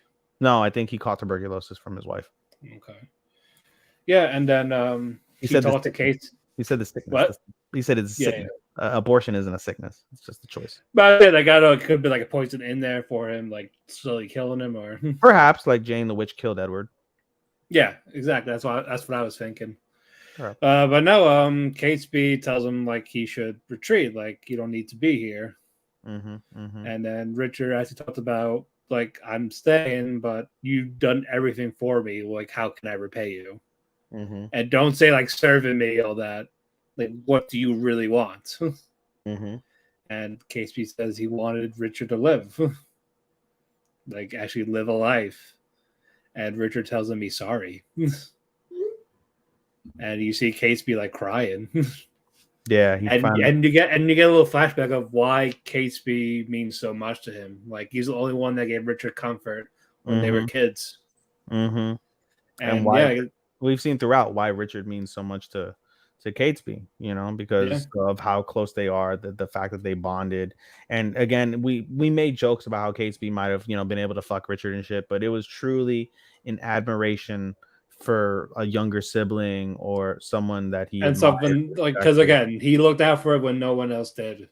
Yeah, and there's a sense of pride in that nurturing, and so he truly nurtured Ricciardo. And even though Ricciardo didn't necessarily didn't return that level of humanity or anything. Yeah, it's still he still stood by him. The principle of acknowledgement, which is very powerful in that instance for sure. Yeah, and the next day before the war starts, he asks Catesby, about my body, how do you feel? It was beautiful from the day you were born, and it moves Ricciardo briefly, and then Ricciardo realizes where he's at, and that was his final, let's go to fucking war. And that's very easy when you think about it. And then the war begins. Yes. And what you call it?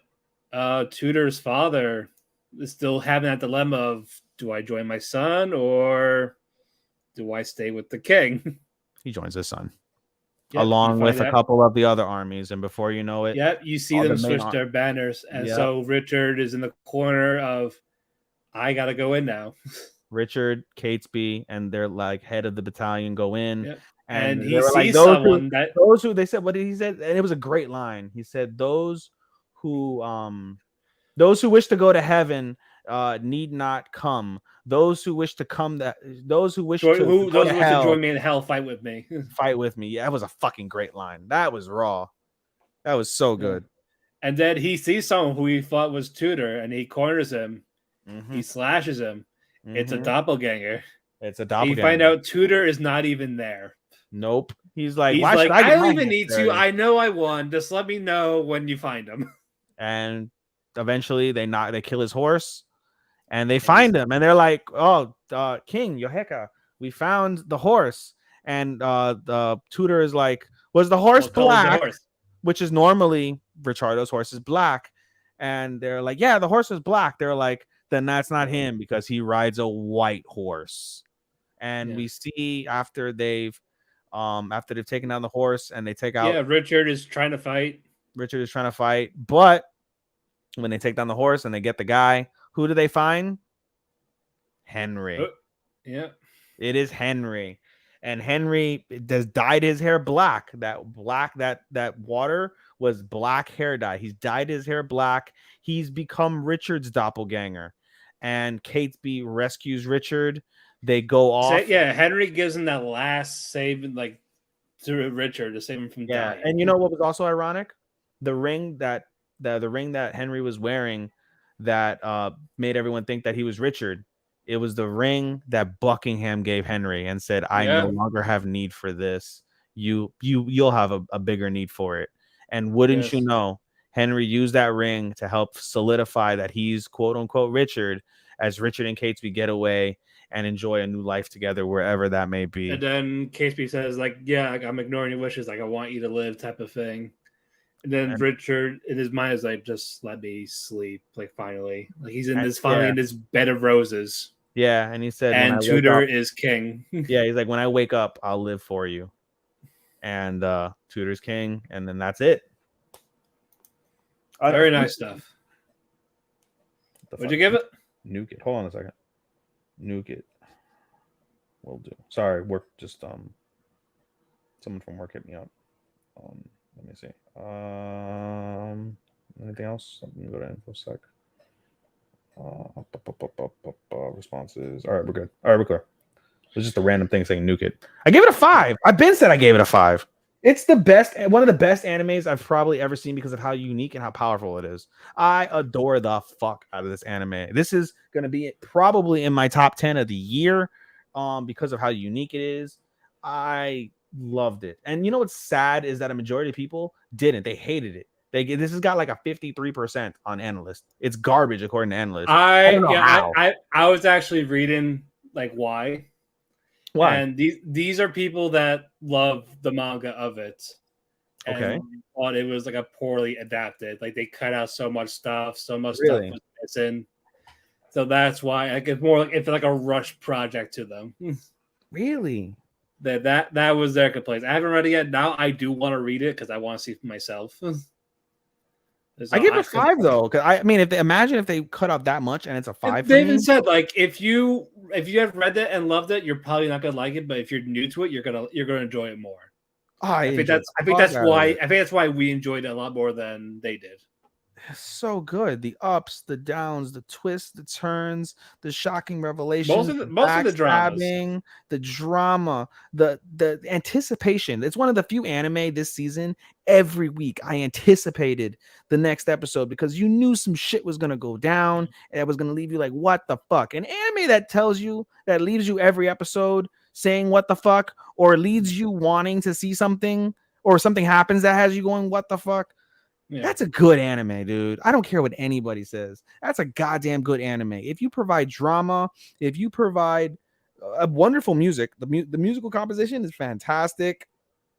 I mean, it's a fucking marvel compared to what we normally get with generic isekais and bullshit rom-coms with high schoolers and fucking little children and all the other fucking things that you can come to think of in terms of normal anime today. This is a breath of fresh air.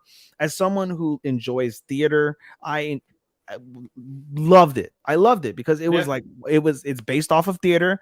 It was portrayed as theater, and they did a good, solid job of that. There was, obviously I was watching an anime, but it truly, truly felt like I was watching a theatrical play. 1 through 12 was Act 1. 12 through 24 is Act 2. According to what's it called? When I was reading on Wikipedia, the actual play is broken down into 3 parts. So there's 2 what's it called? 2 intermissions, and it's the longest play of Shakespeare's tragedies as well. It is the longest play because there's so many details that tell that real life story.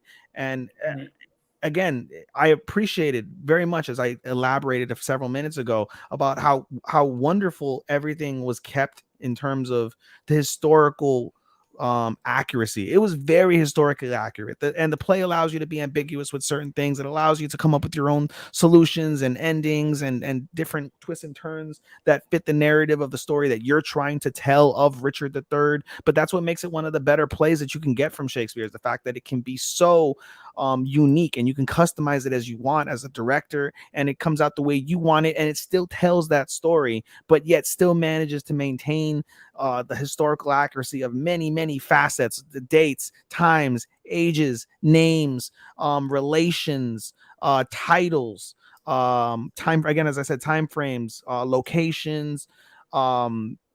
It's all historically significant, all historically correct, while being able to create and manipulate the story as you needed to be able to project the story that you really wanted the viewer or the audience to be able to see and appreciate and understand. Wonderful, wonderful, wonderful, wonderful, dude. All right, very good. It's my diatribe. All righty, Spy Family. I feel we should have done Spy Family first, and then we could have gone on the fucking thing. What? Because I said we should have done Spy Family first, because it's like, it's such a come down for me.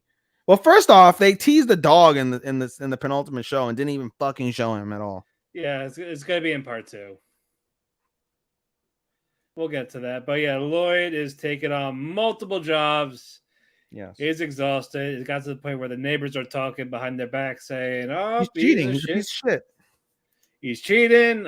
He's probably fired and doesn't refuse to come home." Yep. All these accusations, and then Lloyd is like, "Shit." Yep.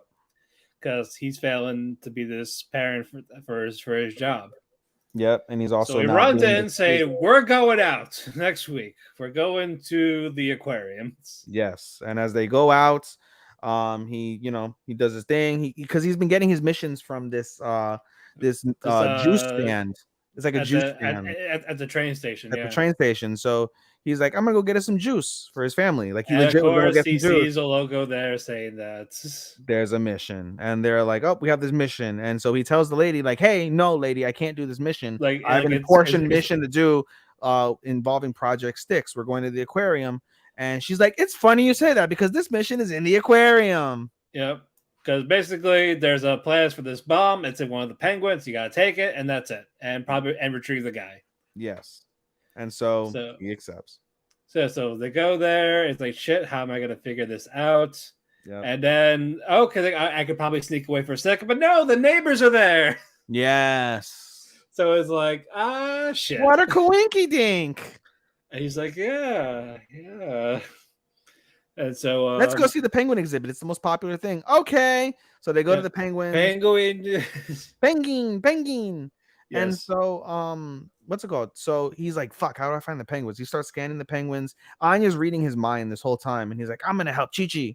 And so she uses her mind, and she's like trying to listen. She's like, trying to listen to penguins is hard, but she's able to see that there's a penguin drinking water. And she points it out to Lloyd. Yeah, and Lloyd's like, I'm gonna get his drinks. So he goes to get drinks. But he's in disguise at this penguin exhibit. Yep. And he does a better job than everyone else Like, oh yeah, I know the names. names. Like, disguised as the new employee for the penguin exhibit. Yeah, while the guy is tied up, knocked out in the locker. Yes. And then he's like, "Oh yeah, it's this name, this name, this name. I know how to feel the penguins." I'll say hi. Say hi, buddy. Hi, buddy. My friend's cat. Yes. His name is Whiskers or Johnny. All that's going on. The staff is like amazed.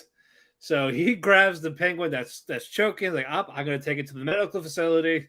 Yep, and he goes the opposite direction where he happens to see a professor, and the professor's like, "Hey, I'm a professor from so and so university, and I need the penguin. I can take care of him." And he's like, "Oh, can I see your ID?" So he shows, "Oh, I'm sorry." So he shows him the ID, and Lloyd fucking wets his thumb, and fucking he's like, "It's not even a good fake." He's like, "It's not even a good fake." And the homeboy draws a gun, and there's a chase. Yeah, Anya, wanting to be fucking useful, joins the chase and rides. And she just jumps on the guy, and she yells, "Mommy, I'm being kidnapped!" And so Yor just runs over and punts the fucking guy in the chin. And he's in the air, headed for the ceiling. Anya's like, "Wow!"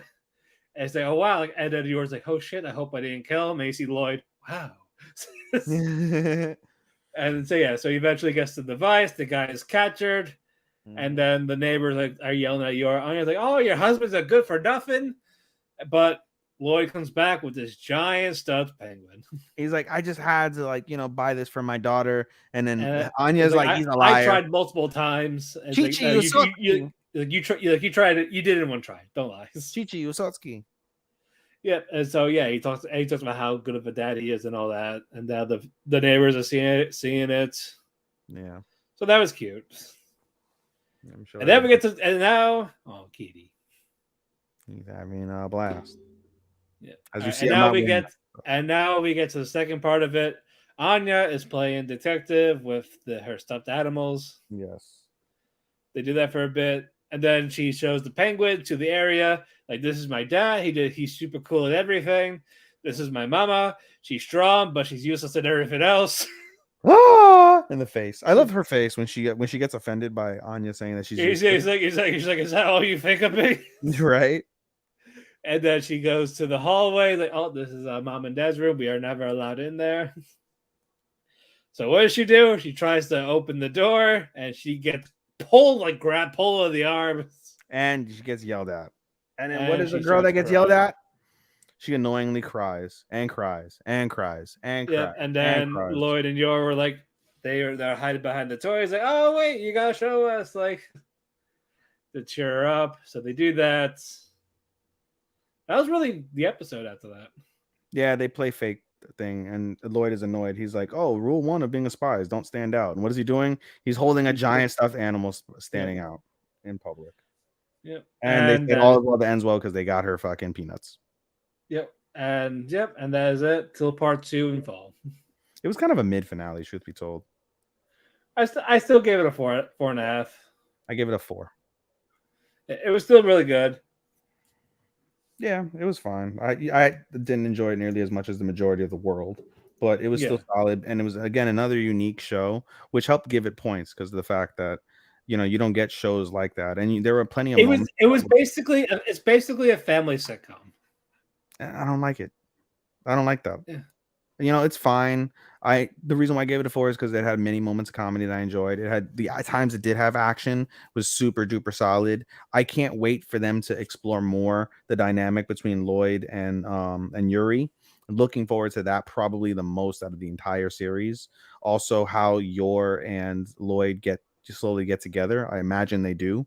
So I'm looking forward to it. I'm looking forward to all the adult stuff. Like Anya and Damien is cool. And there's moments of laughter. I think we'll get a little bit more of that in the second half. Good, because I don't mind Anya and Damien, but at the same time, like when it's just Anya, I'm so annoyed. She annoys me. The way they write her, not a fan. Not a fan. Sorry, world. Alrighty, you ready for the finale? That was the co-main? Yeah. Okay. We got one more. Okay. All right, Kitty, get down. Kaguya-sama, Love is War. There you go, Kitty. Ultra Romance. Oh, God. This was one of the best finales I've ever seen. Yeah, this is the best finale of the season for sure. The best finale of the season, one of the best I've ever seen in any anime. Like, nothing was topping this. Nothing. Nothing. I'll let you take over.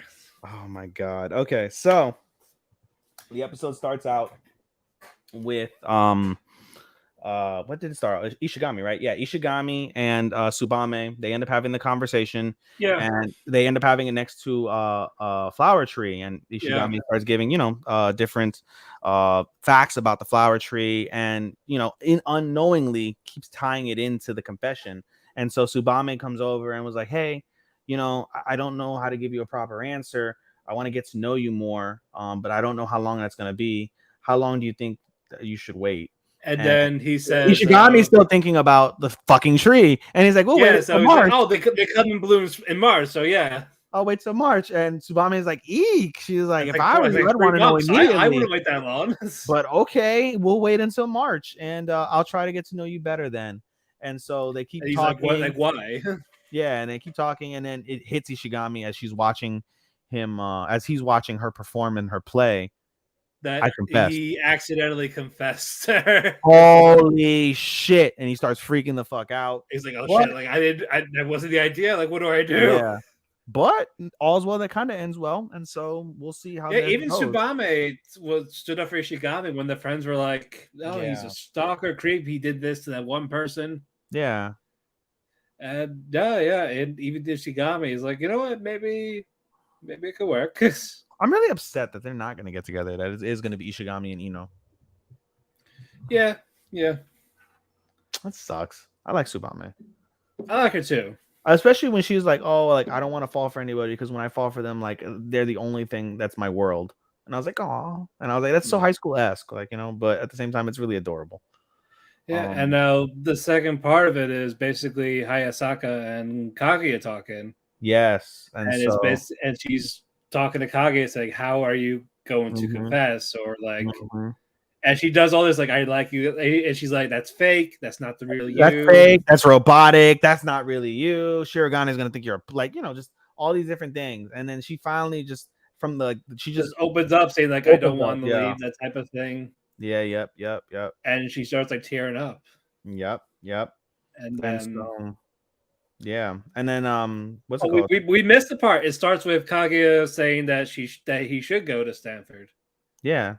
Like I'm not gonna stop you type of thing, but internally it's like, no shit, no fuck. No, but then Hayasaka's like, I'm surprised you didn't say anything. But Kaguya, much to her maturity level, was like, who am I to stop him? That's a life altering move. Even I would be hard pressed to get into Stanford, and the fact that he was able to do it is absolutely wonderful. And she's jealous of him that he was able to do that, so she doesn't want to take him away. So anyway, at the end of the day, Hayasaka's like, listen, I have a plan. I'm gonna get Shirogane as close as I can to your arrow lighting ceremony. Yeah, the closing ceremony. Yeah. As you guys are having chocolate or coffee or whatever, you guys can confess to each other, and that'll be the plan. All right, great. So that moment comes. All Kaguya's thinking about is where's Shirogane. Yeah, he's nowhere to be found. Nowhere to be found, and she's mad. But and of course, Chika is running around looking for the Phantom Thief. And so, right as this is happening, the Phantom Thief leaves one more clue. And Kaguya figured it out. Yeah, not Chika. Not Chika. Chika's trying to figure out. They're like, oh, we've got to like cross correlate these things. Like there's like numbers. We gotta go to the clock. Yeah. And so Kaguya realizes what's going on based off of the paper that the things are written on. And so she heads up to the top of the clock tower of the school. Well, before that though, she goes to buy the coffee. Yeah. Nope, because it doesn't take 10,000 yen. It doesn't take a 10,000 yen bill. And so and then she goes and tries to find the hearts. It's out of her pocket. It gets found later, but we'll get into no coffee, no heart. Yep. And she's like, well, what else can go wrong? So they show her what's it called, going up to the clock tower. She's nervous. They show Shirogane at the clock tower. He's nervous as fuck. And so that's how part one ends. Part two starts with them them talking in the clock tower, and they have a conversation about everything. And he talks about how she found it, what do you want type of thing. I'll make sure. Yeah. And so Shirogane, and this is where everything gets so wonderful and beautiful. Shirogane is like, listen, I was saving this for later, but you know, I want to show you this is how I feel about you. And he pushes a button on his smartphone, and a giant balloon pops out of the horizon, and using the wind of the night, passes over the fire that Kaguya lit, and it blows explodes. Up. The balloon blows up in front of everybody who's dancing and having a good time in front of the fire. Yeah. And what's inside the balloon, Matt? A bunch of hearts. 10,000 plus hearts that he did everywhere. And we go back, we get flashbacks of what happened with everything. Like like how he perfected himself. Like from the moment he found out he was accepted into Stanford, he crafted this plan. He went around, he used his resources, he used his cunning. He was the one who requested a bonfire. He's the one who stole all the balloons. He's the one who planned out the weather. He went to the principal, he went to everyone. Yes, he did it all. He also got a secondary letter. He requested a second letter. Yeah, he's like, I get 2 letters for recommendation, right? He's like, yeah. He's like, I know I won't need the second one, so I want you to give it to Shinomiya-san. Like, okay. And so with the hearts all around them, they each grab a heart, and he says, "This is how I feel." Yeah, Shirogane is like, "This is how I feel," and then he's like, "I'm gonna ask one thing." He's like, "I want you to come to Stanford with me." And she's like, I can't. My family won't. Like, I have the letter of recommendation. He's got to pass this test, basically. You got to pass the test. You still have time. And then you got to talk to your family. Come with me. I want you to come with me to Stanford. And she agrees. Yeah. Also, he also talks about how even before that, how he was trying so hard in that first test to beat her. Mm-hmm. It was to get her impressed of him. Mm-hmm. It was extremely emotional. And as this is happening, we go back to Chika. Chika and her gang think they've solved the mystery. So they're in the library, in a corner of the library, and they're like, this is where everything's got to be. And one of Chika's friends pushes against the library shelf, and wouldn't you know, there's a secret passageway. Yeah. And so they go up the secret passageway, and the secret passageway ends up being a secret bunker, like lookout, like hiding place during World War II. And so as they're looking out, this is happening all simultaneously while Shirogane and Kaguya talking. Shirogane then asks, like, "Hey, Kaguya, you won the prize, so you get something. What do you want?" And Kaguya's like, "I know what I want." And she walks up to Kaicho. She walks up to the president. She walks up to Shirogane, grabs his face, and kisses him. And as she's kissing him, one of friends gets shot. One of Chika's friends is using binoculars to see what's going on, and she looks below. She sees the kiss, and she's shot by a love arrow, and she is out of it. She's dead. She talks about this passage, Bible passage, and everyone is trying to see, like, what the fuck is going on, and the balloons that Shirogane released block the scenario, and they're all embarrassed. Yeah, and then Kaguya says, "That's how I feel about you." And now we get to Ishigami, because he finds the heart on the floor. Yeah, and he goes to Ino, giving her the heart. Yeah, but earlier in the episode, he records the bonfire and everything. Well, I was gonna get to that when he shows Ino. Yeah. Oh, okay. Well, Ino. I was gonna get to that. Ino's patrolling the grounds alone. Yeah, and because again, she was the one that wanted this in the first place, the whole camping thing. Yeah. From the junior high. Because she got the suggestion from Shirogane. Yeah, but yeah, he gives her the heart. Say, "Oh yeah, you're from this book. Yeah, the lost and found this book committee type of thing." Yeah. And she thinks it was like a question thing. Definitely. She gets mad, but also takes it. Yeah. It's like, by the way, I recorded this for you. Like, you should actually be there because it's because of you. Yeah. And I thought that was sweet. It was very sweet. And then they do patrol together. Yeah. And that was very nice. And Q ends until we get a nightcap with Kaguya and Hayasaka. And not only do we find out about the particulars of all the events, we find out the type of kiss that Kaguya gave Shirogane. And thanks to her friends that she saw in the locker earlier in the season, a couple of episodes ago, what kind of kiss did she give him, Matt? What was that again? a tongue kiss. She's like, adults kiss like this, and you see like all. And the then Hayasaka's like, what? What? Hayasaka lost her shit. Yeah, she lost her mind. I was like, Lost her shit. She's like, you tongue fuck the president, basically. But if the war not is knowing, not again, over. Kaguya doesn't realize that that's still her ex. Well, no, they never dated. I thought they dated. No, it was more of Hayasaka was trying to seduce him. No. But didn't they date beforehand though? No, they did not. I swear they did. No. He thought she was just mad at him in general for rejecting her, and just wanted to be friends. That was it. Yeah, they never dated. Oh, I thought they dated and they were exes. No, it was more of she was trying to seduce him. He rejected her. She was acting like she was still hurt and upset about it. So they were trying to be friends. He rapped. She died from it, and then great. He was showing that he learned and did better. They could be friends, and now they're friends. Okay. Anyway, so she tongue fucked the president and completely made out with him. Just sucked the saliva out of his mouth. I also love how Kaguya was just acting all lovey-dovey, goofy, not serious or anything. She was just talking like a child about the whole time now. Yep. And so Hayasaka loses her mind, and she's like, "Well, now what?" And she's like, "I still want Kaicho to confess his feelings." And one thing the president said is like, he's like, "I love you, Shinomiya, but I can't openly tell you how I feel because if I openly tell," and it made sense, and it was very touching. It's like, if I tell you, it's a way for them to continue. Like they express how they feel, but they didn't say it still. Yeah, because Shirogane is like, I've chased you for so long, and you're the epitome of success, and my ultimate success would be for you to confess your feelings first, because if I confess my feelings, I'll forever be lower than you, and I refuse to be your lower. I want nothing more than to be your equal, and in order to be your equal, you have to come down to me and to confess how you felt. And it's funny because Kaguya feels the same way in a different way, but in a similar fashion.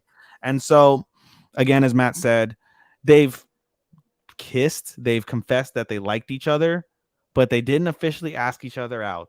And so the season ends with everybody in homeroom on Monday, or not homeroom, in the student council room. Chika has a new board game. Yep, and everyone's all from Ishigami suggestions to the changes. Yep, and everything's all's well that ends well. And they ask Shirogane and Kaguya, like, "You gonna join?" Like, "Yeah, I guess we have no choice." And underneath like, we're back at it again, competing against each other. She's like, "Yep." And underneath the desk, holding hands. They're holding hands under the desk, and that's how this was fantastic. It's a 6 out of 5. Yep, it's a 6 out of 5. It's a 6 out of 5. I would. Too good. Too fucking good. Too emotional. I didn't cry, but my jaw was on the like literally. No. I literally jumped out of my chair when the balloons went off. I jumped out of my chair with my mouth hanging down, and I put my hands over my mouth, and I was like, "Oh my god! Oh my god! Oh!" I lost my shit. It was fucking beautiful. Like, that's gotta be one of the best confessions in anime history. Without it being a confession, it was a confession. Yep, gotta be. All right, closing thoughts on these finales. You know, a lot of mid until you get to the end of a couple of shows, and then it's just super solid. I maintained for the longest that Kaguya-sama was my anime of the season. Spoiler alert, nothing changed that. It fucking, especially with this finale, head and shoulders, head and body, head and torso, head and everything above everything else that we saw at the end of the day, bar none. Alrighty, we're gonna take a little break, and we're gonna get to our awards, our top 10, and our watch list. All right. Stay tuned, guys. Yeah. I'm actually gonna get a water real quick. Should we end the broadcast and then? Wait, what? Should we end the broadcast or no? Just take a 2-minute break and then come back. You wanna do it like that? Like stop the record and download and re-record when we're ready? Nah, fuck it. Let's just fucking continue the break. Okay. So I never got back to it. So what are we gonna do?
All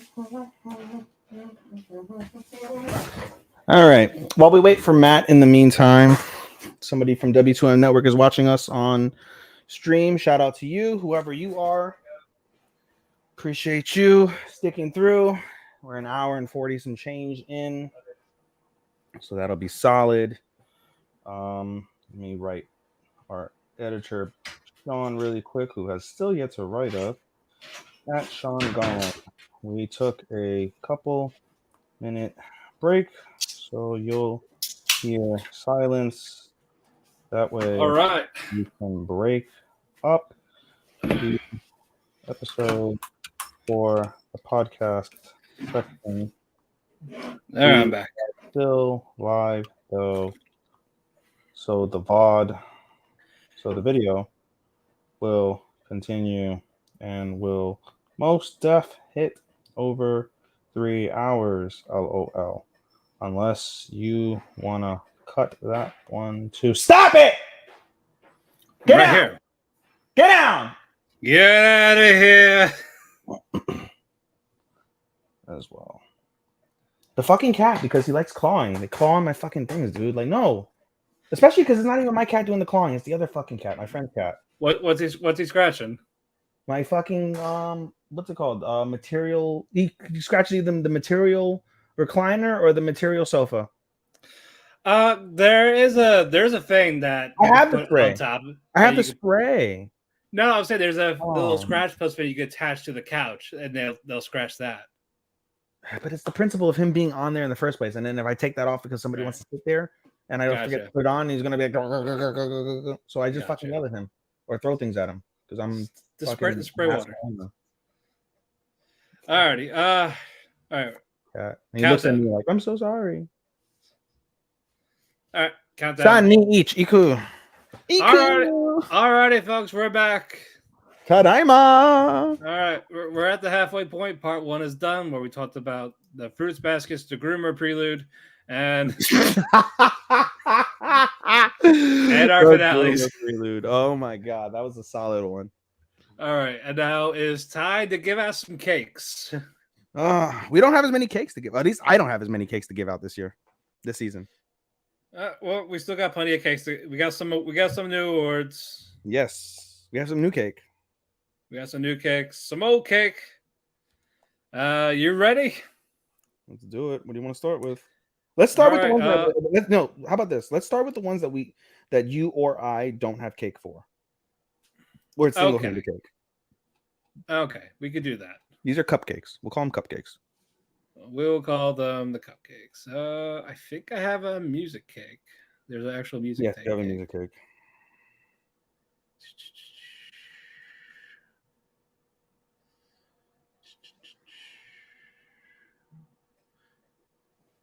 No, we'll go with the red bean cake.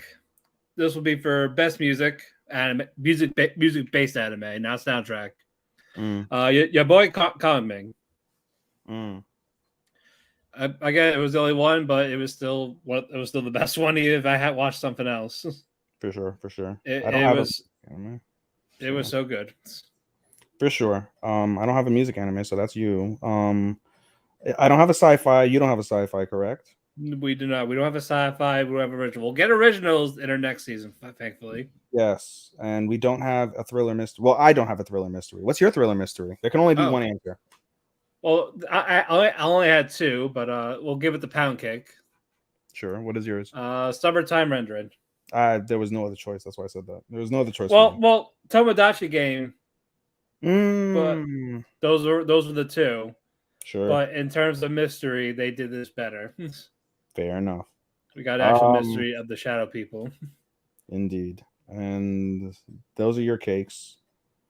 And we have shared cakes of no originals and no sci-fi and no OVA, because OVAs we'll have next year for sure, or next season for sure. And then, of course, we'll have at the end of the year. Yeah. We'll rank them. Alrighty. So now it's time for Togethers. Yes, indeed. Alrighty. Christmas cake. Disappointing. Disappointing. The first half of Shield Hero. Fumi and the Dicks.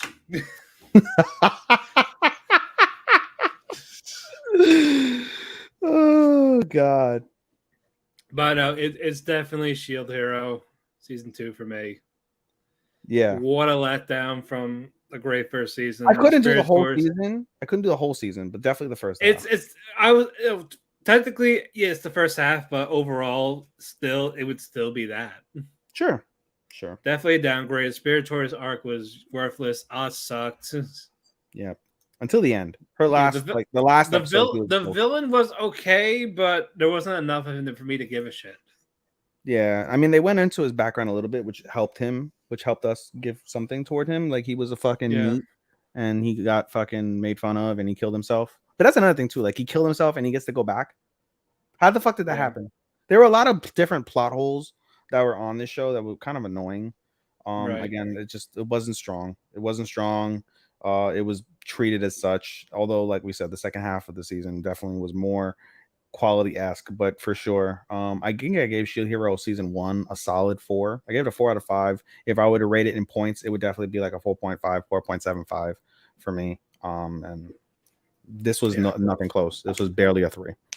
So right. All right, Opera Cake, best soundtrack. What did I put for a soundtrack? Did I put that? I don't know. I don't think I did soundtrack.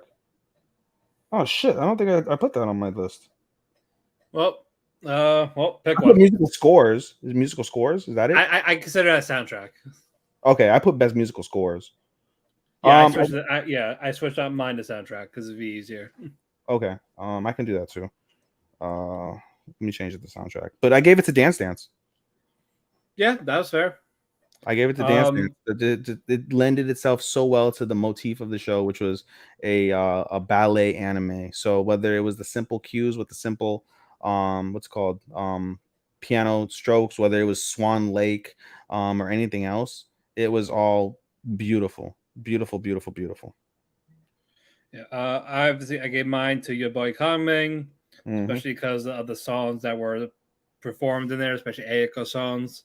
Kabitajin's raps. Yeah, it was like rap, pop. We got some rave in there. Fun time, definitely a fun time. I should have given best soundtrack to Shiragane's rapping. Oh my god, that was fire! Straight fire, G. No, I would just give it to all the raps: Haran rap, Kaguya rap, and Kongming rap. All raps. Oh my god, I saw a funny TikTok. I shouldn't call it a TikTok because I hate TikTok, but I saw a funny reel on Instagram. That's a TikTok, and it said it was a Mercedes Benz pulling into the garage, and the title said, "What my mother thinks I listen to when I drive." Thing, and it's like rap music, gangster music, killing, beating up women, rape, fucking Xanax. What the fuck? It's talking about rap music. Okay. What cake do we want to give the fan service? Whipped cream cake. All right, the cream pie. All right. Call it the cream pie. What did you give it to? Where did I put fan service? Yeah,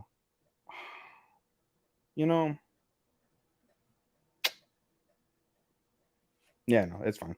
I gave it to Dawn of the Witch, not the whole series, but just some of the moments. It was more. That's why we named. Normally we would do ecchi, but we didn't watch inherently any ecchis. But so that's why we switched to this fan service. We switched to the fan service, and out of all the shows that I did watch, I would say that the most fan servicey was, for me at least, Dawn of the Witch. Early in the season, it was episode 3. You have the scene where we have where you see our Lo Sensei. She's butt naked. Then we see Hort accidentally be fucking butt naked in front of her friends. Quite hilarious. And there's different scenes of nudity, not nudity, but I guess suggestiveness per se. So I gave it to that. Yeah, this one, I guess Skeleton Night. Okay. Yeah, because we see Arya naked, and from the hot tub, she sees Ark naked in the hot tub. She falls as dead skeleton. Like, no, wait, it's me, Ark. And when Arya was stuck in the window, she was kind of bent over, like her ass, trying to shake it. She's trying to shake around, trying to get she was stuck. Yeah. And they're like, "Oh, you!" And then Ark and the other elf teleported. Like, you could have done that the whole time. And they're like, "We didn't look." And then Arya's like, "Delete your memory right now. You did not check me out." Yeah. And he's like, "There's nothing wrong with a woman having curves." Nah. So it wasn't a lot, but I gave it to that. It was just more of it wasn't tasteless. Yeah. It was just fine. We will be watching Ecchi's next season, though. We'll get to that later. Yeah. All right. Pick a country. Pick a country. Yes. Ukraine. Ukraine. All right. Let's see what Ukraine has for cakes. We stand with Ukraine here at Talk the Kēki. We do stand with Ukraine. I don't know what we're standing on since there's not much Yeah. left, but we're standing. United. Kiev cake. Kiev cake. KYIV. Kiev. That's the that's the capital. Yep. 2 airy layers of margarine with hazelnuts, chocolate glaze, and buttercream like icing. It's not bad. That's not bad. I'm I'm not a fan of hazelnut, but that's not bad. Best adaptation. You missed the nut joke. Best adaptation. You know something? If I gave it to what it was, since all we watched were adaptations, it would spoil my anime of the year, which I've spoiled multiple times already. So I decided to give it to something else. I gave it to Requiem because, in theory, not only is it an adaptation of a manga, it's an adaptation of a play. So it killed 2 birds with 1 stone. Okay, that's fair. I picked Kaguya because I read it, I love it, and they did a great job here. Again, we had no originals. So, all right, let's go to Taiwan. Taiwan, number 1. Taiwan Ichiban. Yeah, Sun Cake. Sun Cake. We'll give it to the fight. I gave it to Akari times Meno times Ashina against Pandemonium. Truth be told, I didn't have many animes that had fights this season. I didn't either. Like, there's nothing that stood out. Matt and I debated in terms of what I chose versus what he chose. I would have gone with what he chose if I hadn't thought about what I chose. What did you choose, Mike? Matt? I chose Leo against Echidna and the other generals near the last fight. Okay. They did a good job. Like Leo, you see Leo struggle if I wanted to die and all this while still basically almost giving it his all. Yeah. Also, like he kind of wanted to lose. That's why he took that ultimate hit. Yeah. I'm ignoring the resolve at the finale. Yeah, the ending just definitely. The fight, like just the fight. Yeah, the ending definitely. And he still wanted to lose and die. Leo still clapped everyone's. Yeah, basically, he clapped those cheeks, son. Yeah, yes, he did. Clap them cheeks, kid. He clapped them good, baby. Okay. Yamete! All right. What award we're doing now?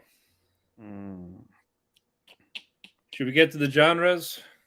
No, we still have OP and ED at least. Oh, let's do. All right, let's do those. OP. Which cake we giving? What country? France. France. Alrighty. All right. We did opera cake already. Paris Brest. Paris breast. BREST. Is it like a liberal breast? No. It is. Well, it looks yummy. It's a pastry and Pearline flavored cream. Okay. Right. OP. ED. Oh, ED. You want to give the ED? Yeah. Okay. I gave it to Requiem. That was a really good one. I almost picked that. I picked that. I was close. It was that Skeleton Knight, and I picked Spy Family. I didn't care to listen to Spy Families because I didn't really care for Spy Family like the way everybody else did. Yeah, visually I liked it, so and the song was nice. But yeah, I'll say all 3 of them again. Those 3 were my favorites for sure. Requiem, Spy, and Skeleton Knight. I had Requiem, and then my second one that I chose was that I would have gone with was Executioner because that fits my kind of what I like in terms of All right, now the OP, the souffle. Or not Executioner. What did I say? Executioner. I meant to say Quitting Hero. My bad. Go ahead. Souffle. Okay. Yes. For the OP. Yep. Quitting Hero. It fits my nice one. It fits my motif in terms of what I listen to. I listen to a lot of dubstep, and it fit that genre pretty decently. And so that was one of the most eye-catching ones. Another one was Requiem for me. Requiem was another one too. Again, it was Requiem and then Skeleton Knight. But my main one, your boy Cogwing. Might be my favorite. I know you talked about that. You talked about that a lot. Yeah, so it might be my favorite for the year. What did I put last season? Requiem. I chose Requiem. No, again, they're both great. I chose Requiem last year too. Yeah. Alrighty. Okay. Now we can do genres. Wait, what about the best boy girl duos? Those, part of genre? Those are I say those mostly for near the end. Okay. Yeah. Okay. Let's apple cake. We will give that to action. There was only one action, truly, and it was Executioner for me. I actually picked Executioner too. There we go. Again, yeah, they did a great job with that at least. Yes. Adventure-wise, it was silly, especially Akari when she was stupid. Yes. The only other one I could think of would be Demon Lord Reborn, and I wasn't too high on it. So. I was gonna pick Skeleton Knight, but I want to give it to something else. Fair enough. All right. Adventure? Yeah, we'll do Adventure next. The Frog Cake. I picked Executioner. Again, not many adventures I had. I picked Skeleton Knight. Okay. That was a nice one. Okay. Yeah, I got that sense of adventure. All right. Wine Cake. Wine will go... Actually, Best Surprise. I forgot that one. Did I put that? I think I did somewhere, right? I did. Yeah, I did. So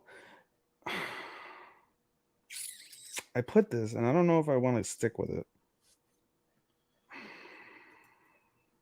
Well, what was the surprise for you? Like something you expect to be good, but turned out to be good, or? Yeah, I'm not gonna go with what I picked. I originally picked Executioner, and it was a surprise. It wasn't bad. I liked it more than most, but I'm not gonna go with that. I'm gonna actually go with how much I liked Dance Dance.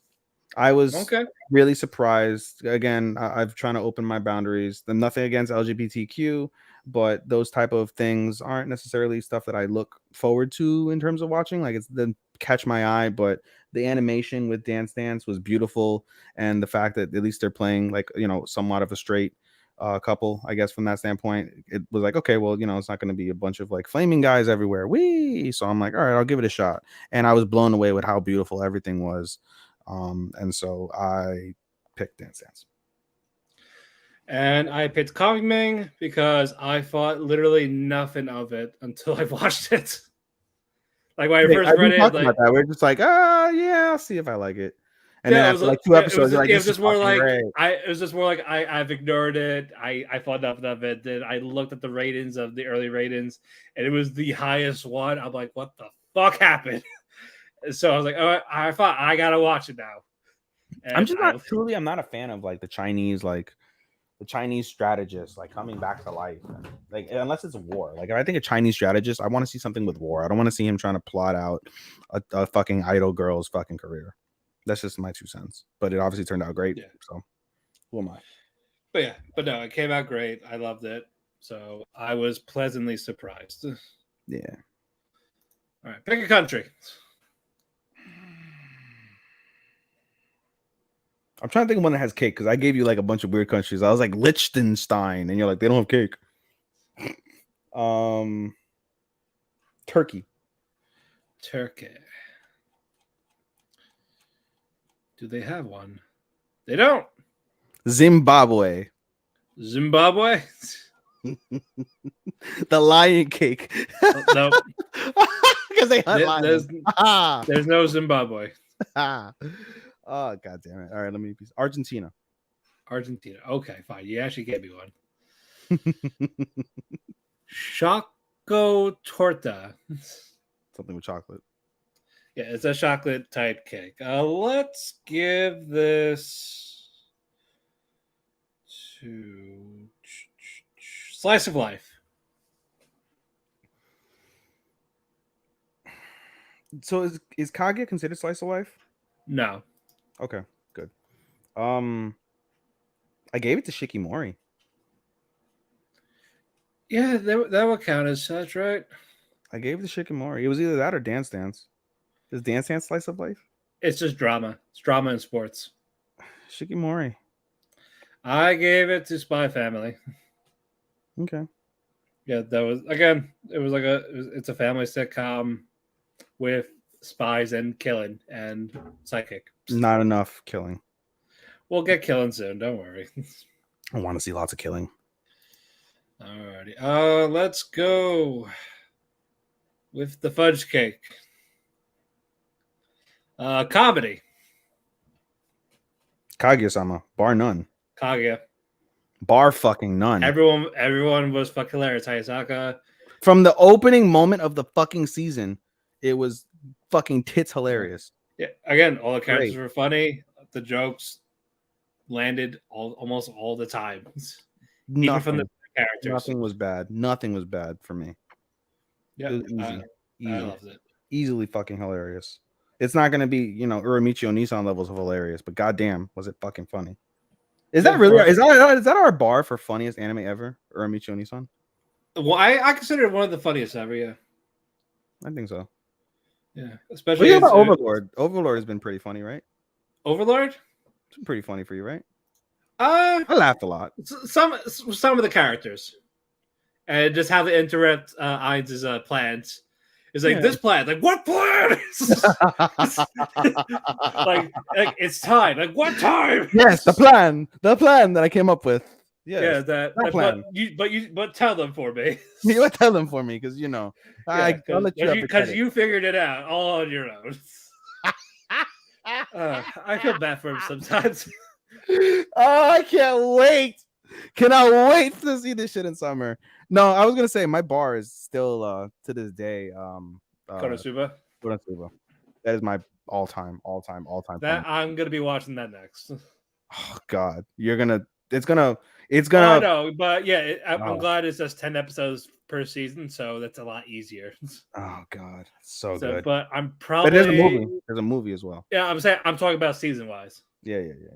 But I might do Devil part-time at first if I have time. It depends, because I do have to watch Bastard Heavy Metal. Sure. But we'll see. But out of the Isekai, it's Konosuba's next, and then I'll do Tide of the Evil. Sure. There's so many fucking Netflix anime I haven't seen. That's why I'm just so like, even though I'm gonna put it on my list. Like, I don't know when I'm gonna get to it. It'll eventually happen. Alrighty. Snow Skin Mooncake drama. Is that even a question for you? For me? Requiem. I gave it to Tomodachi game. Okay. Originally, I put Dance Dance. And then I found out. No, Dance Dance definitely did with Lou. Nah, for me it was Requiem all day. I would have thought Summertime Rendering. Truth be told, I would have thought Summertime. Well, Summertime is not a drama. It's just a. How is it not supernatural? How is it not a drama? It's more of a mystery. Isn't mystery a drama? No, is there drama behind mystery. Mystery is a thriller. Can't dramas be thrillers too? There's levels of thrillers. Like you have like horror thriller, you have action thriller. Oh yeah, but even when I looked at it in the vote and all that, it never popped up for that. I disagree. But I gave it to Tomodachi. There was definitely a drama with Tenji's family. Yeah. No, that's fair. Fuck. I just squished my finger against the fucking thing. Yeah. Fuck, that hurt. Yeah. But Tomodachi had more drama than Summertime. God damn, that hurt. Yeah, that makes sense, dude. No, there's nothing wrong with that pick. That was a solid pick for you. Yeah, for sure. Yeah, so I'm glad I picked it. I'm glad you feel that. Doba's Cake. This is supernatural. Where is it? I gave it to Requiem because I had nothing else. You didn't have anything else? Kaguya, Requiem, Executioner, Dance Dance, Spy Family, Shikimori, Quitting Hero, Komi, Shield Hero, Reborn. Yeah, you technically wouldn't have. Yeah, I had nothing else. Yeah, this one was Summertime Rendering. Fair enough. Yep. Red Velvet, Romance.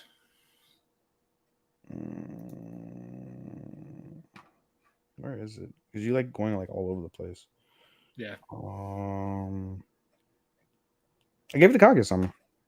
I also gave it to Kaguya. It's hard not to, dude. I would have given it. I would have like. I wanted Shikimori to really do it for me, But that finale just like no. knocked it out of the fucking universe. Yeah, Ahara was a contender near the end, but no, Kaguya did it perfect. Yeah. So there was almost no way. Can't deny it. No way in hell. Agreed. All right. The Putu. Poutine? Putu. Putu. Puta? No, I'm kidding. Yes. That's a bad word. Fantasy. Best fantasy. Executioner. I didn't have much else. I gave it to Skeleton Knight. A lot of my awards are really because I had nothing else or it was just unquestionable. Yeah. But Skeleton Knight with another one. Yeah. Fuck. Solid. It's claiming awards. Fuck. Yeah, dude. 1, 2, 3. Like 3 to 4. Yeah. Shit. Alrighty. Now it's time for some characters. Mimosa Cake, best husbando. Catesby. Catesby. Oh, for your husbando. I gave it to Catesby for my husbando. All right. I gave it to Kaming. Okay. Yeah, definitely. He's definitely someone you would want as that support and all of this. You get infinite strategies that would help you in whatever timeline you're in. I picked Catesby because he's somebody you'd want when the chips are down and you've got nothing left and you just have somebody next to you that's willing to be with you to the very end. Exactly. 100%. That's what a relationship is about. Yeah. Hummingbird Cake, best waifu. I told you I was going to give it to this girl and you're like, I don't think I know what you're talking about, but I gave it to Kamiya.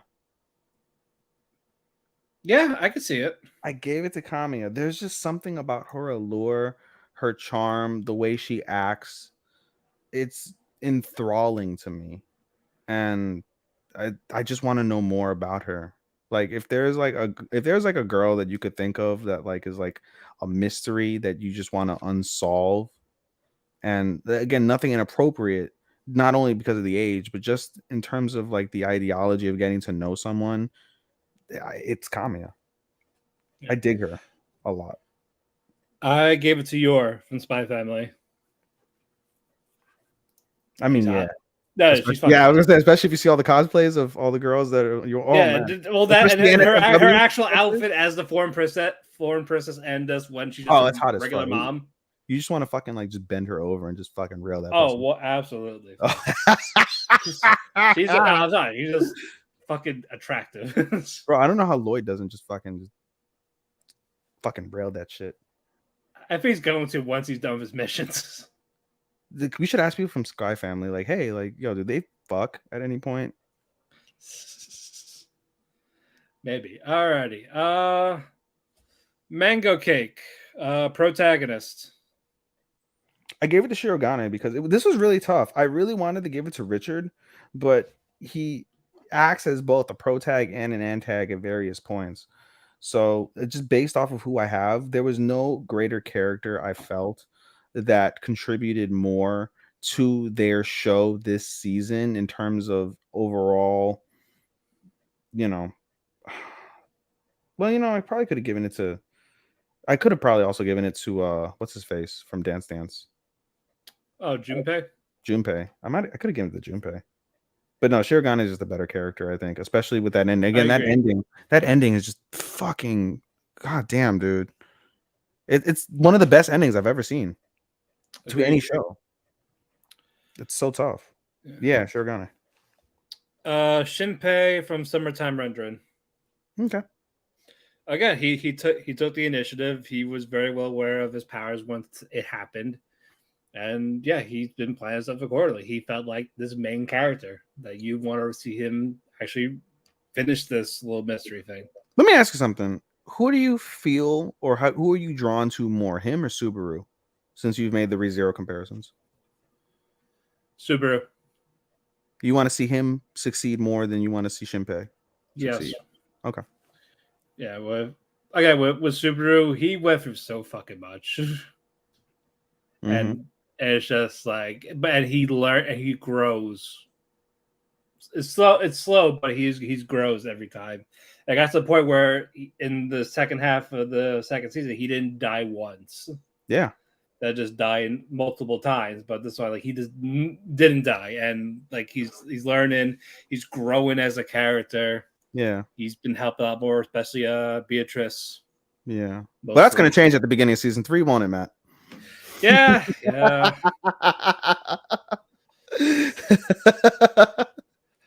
Anyway, Sans rival for antagonist.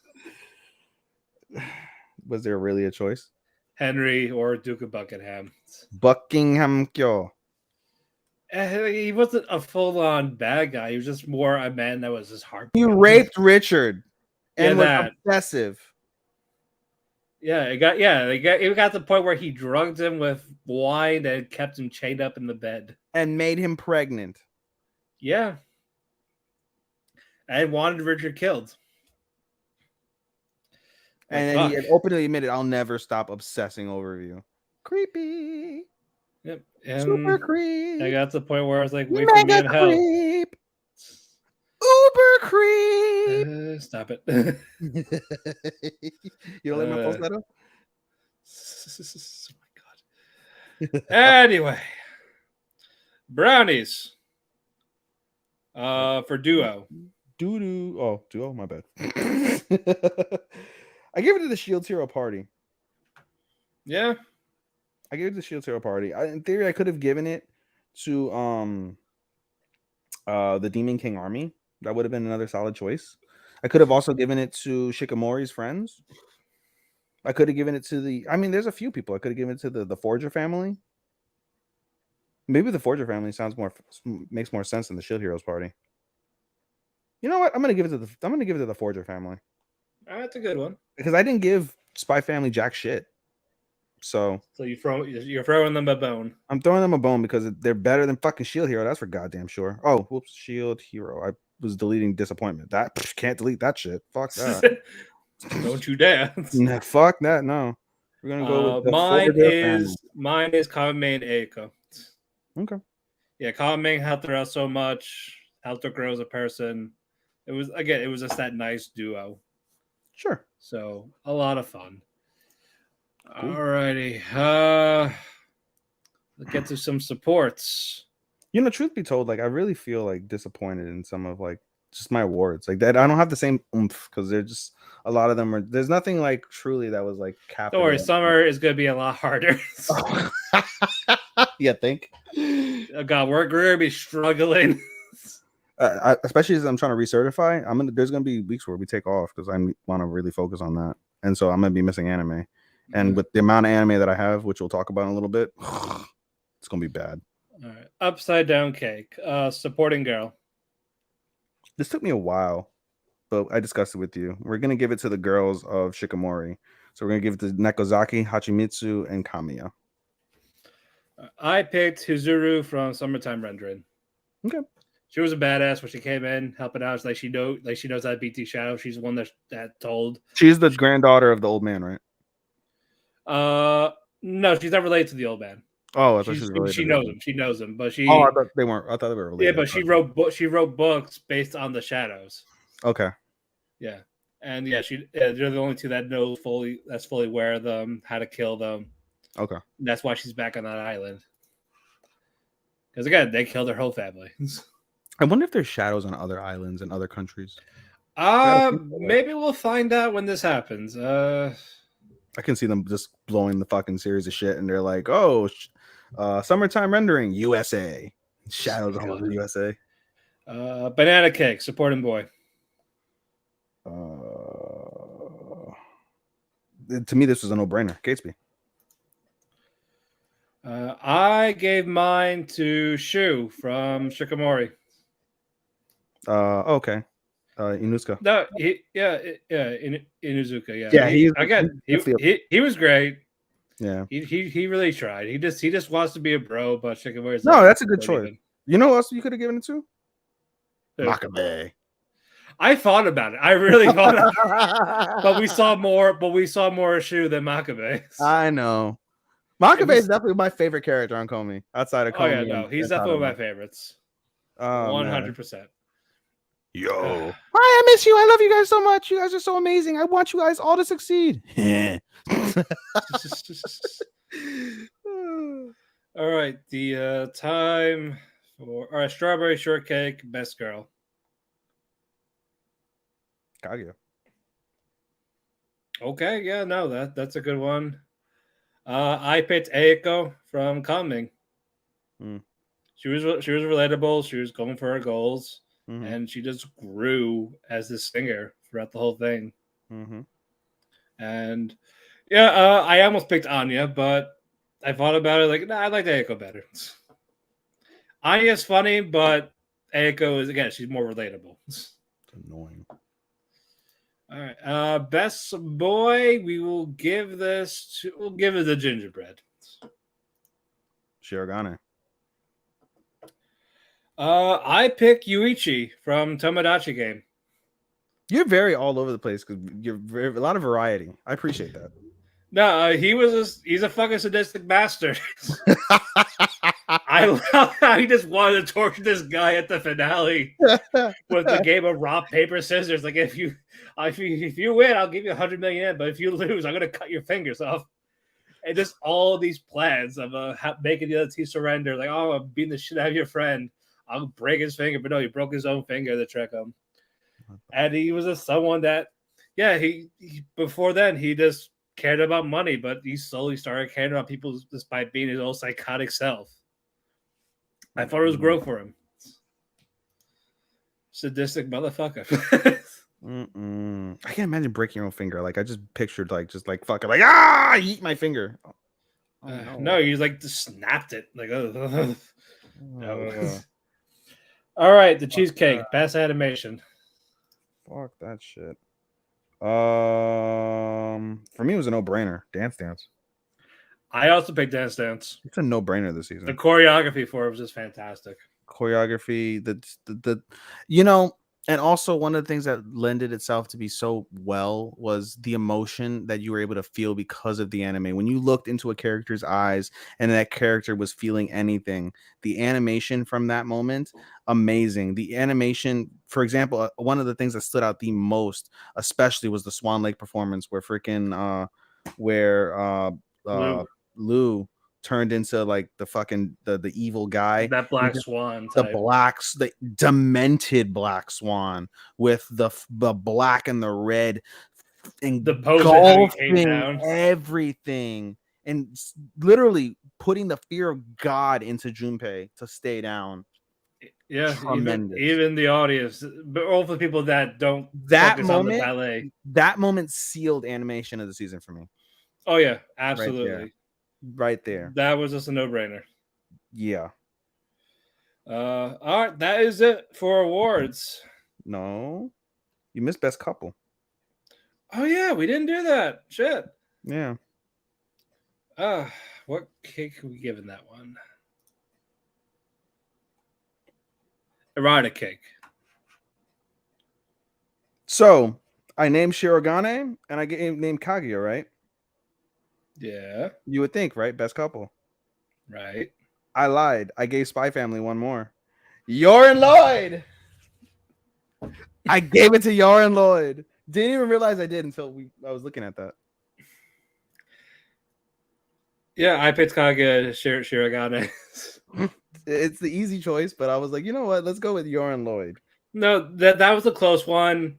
Shikamori was also close too.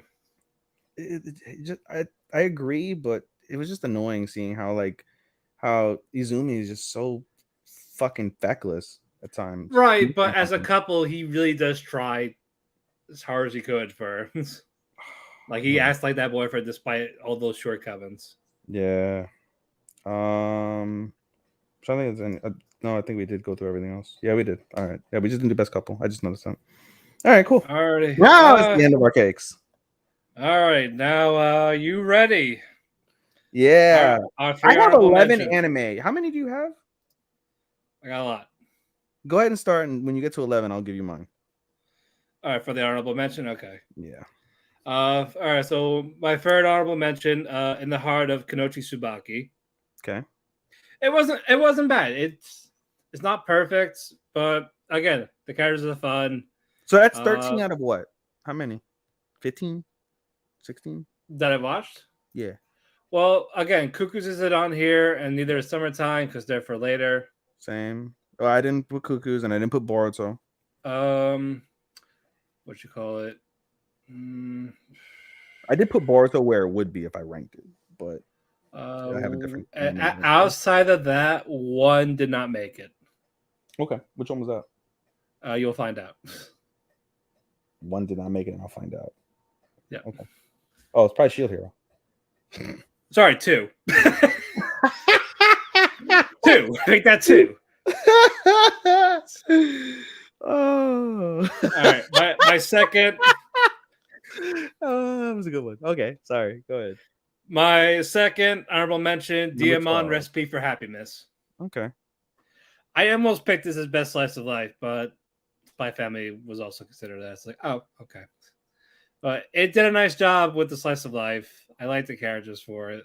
Mm-hmm. It is more. I want more, but I don't know if we'll get more. But there was no episode that was bad. Sure. It was exactly what you expected. Sure. And this is a better slice of life to me than Soul Loop of last season. Yeah, you're fishing anime. All right. Now go ahead, because we're on the one honorable mention. So go ahead. Dawn of the Witch for me. Again, as I had mentioned earlier in the episode, or in part 1, depending on how you're listening to this.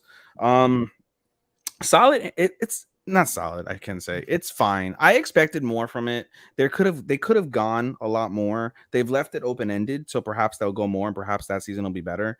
But I mean, it had enough for me to not hate it. It had bouts of comedy, bouts of ecchi, bouts of action, bouts of surprises. There were a couple unique surprises involving the main character, Sabe, that were solid. So all in all, not bad. The animation was pretty good. Music was whatever, nothing to write home about.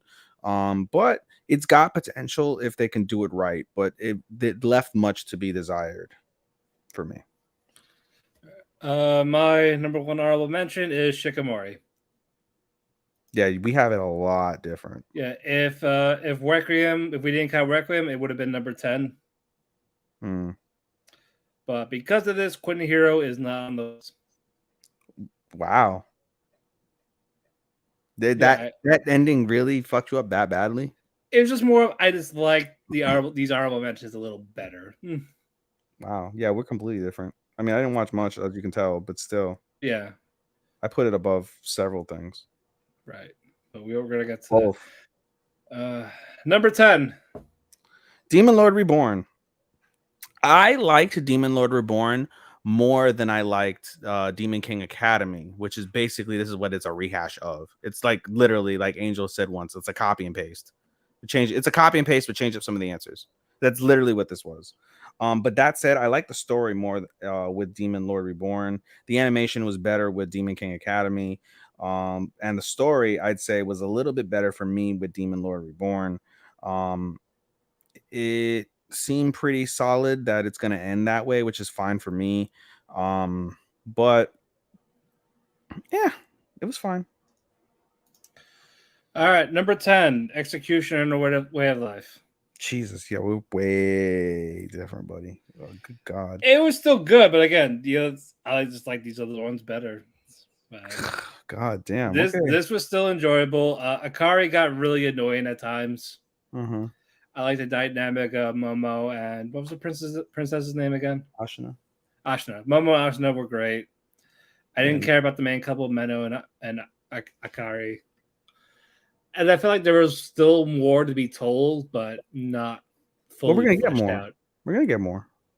That's what I'm saying. Like I'm saying for the first season. Okay.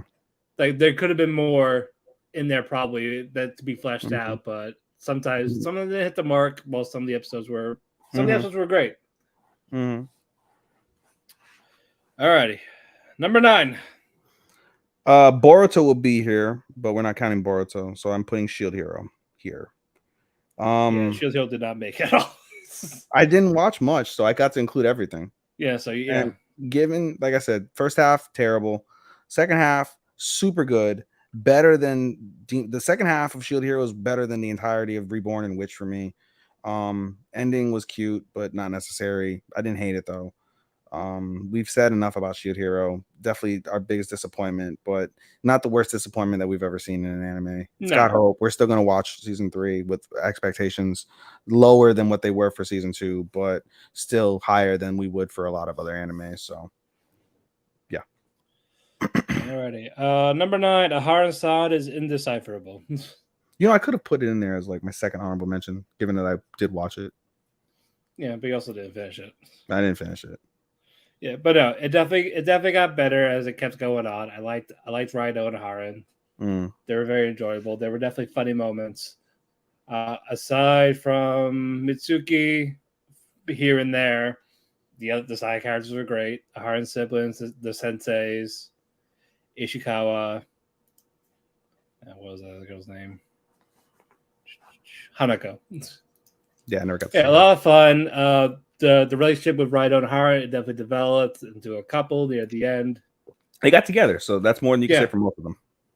Exactly, and again, they did it in a nice way, in a nice pace. Mm-hmm. So I got what I expected. Number 8, Komi. Okay.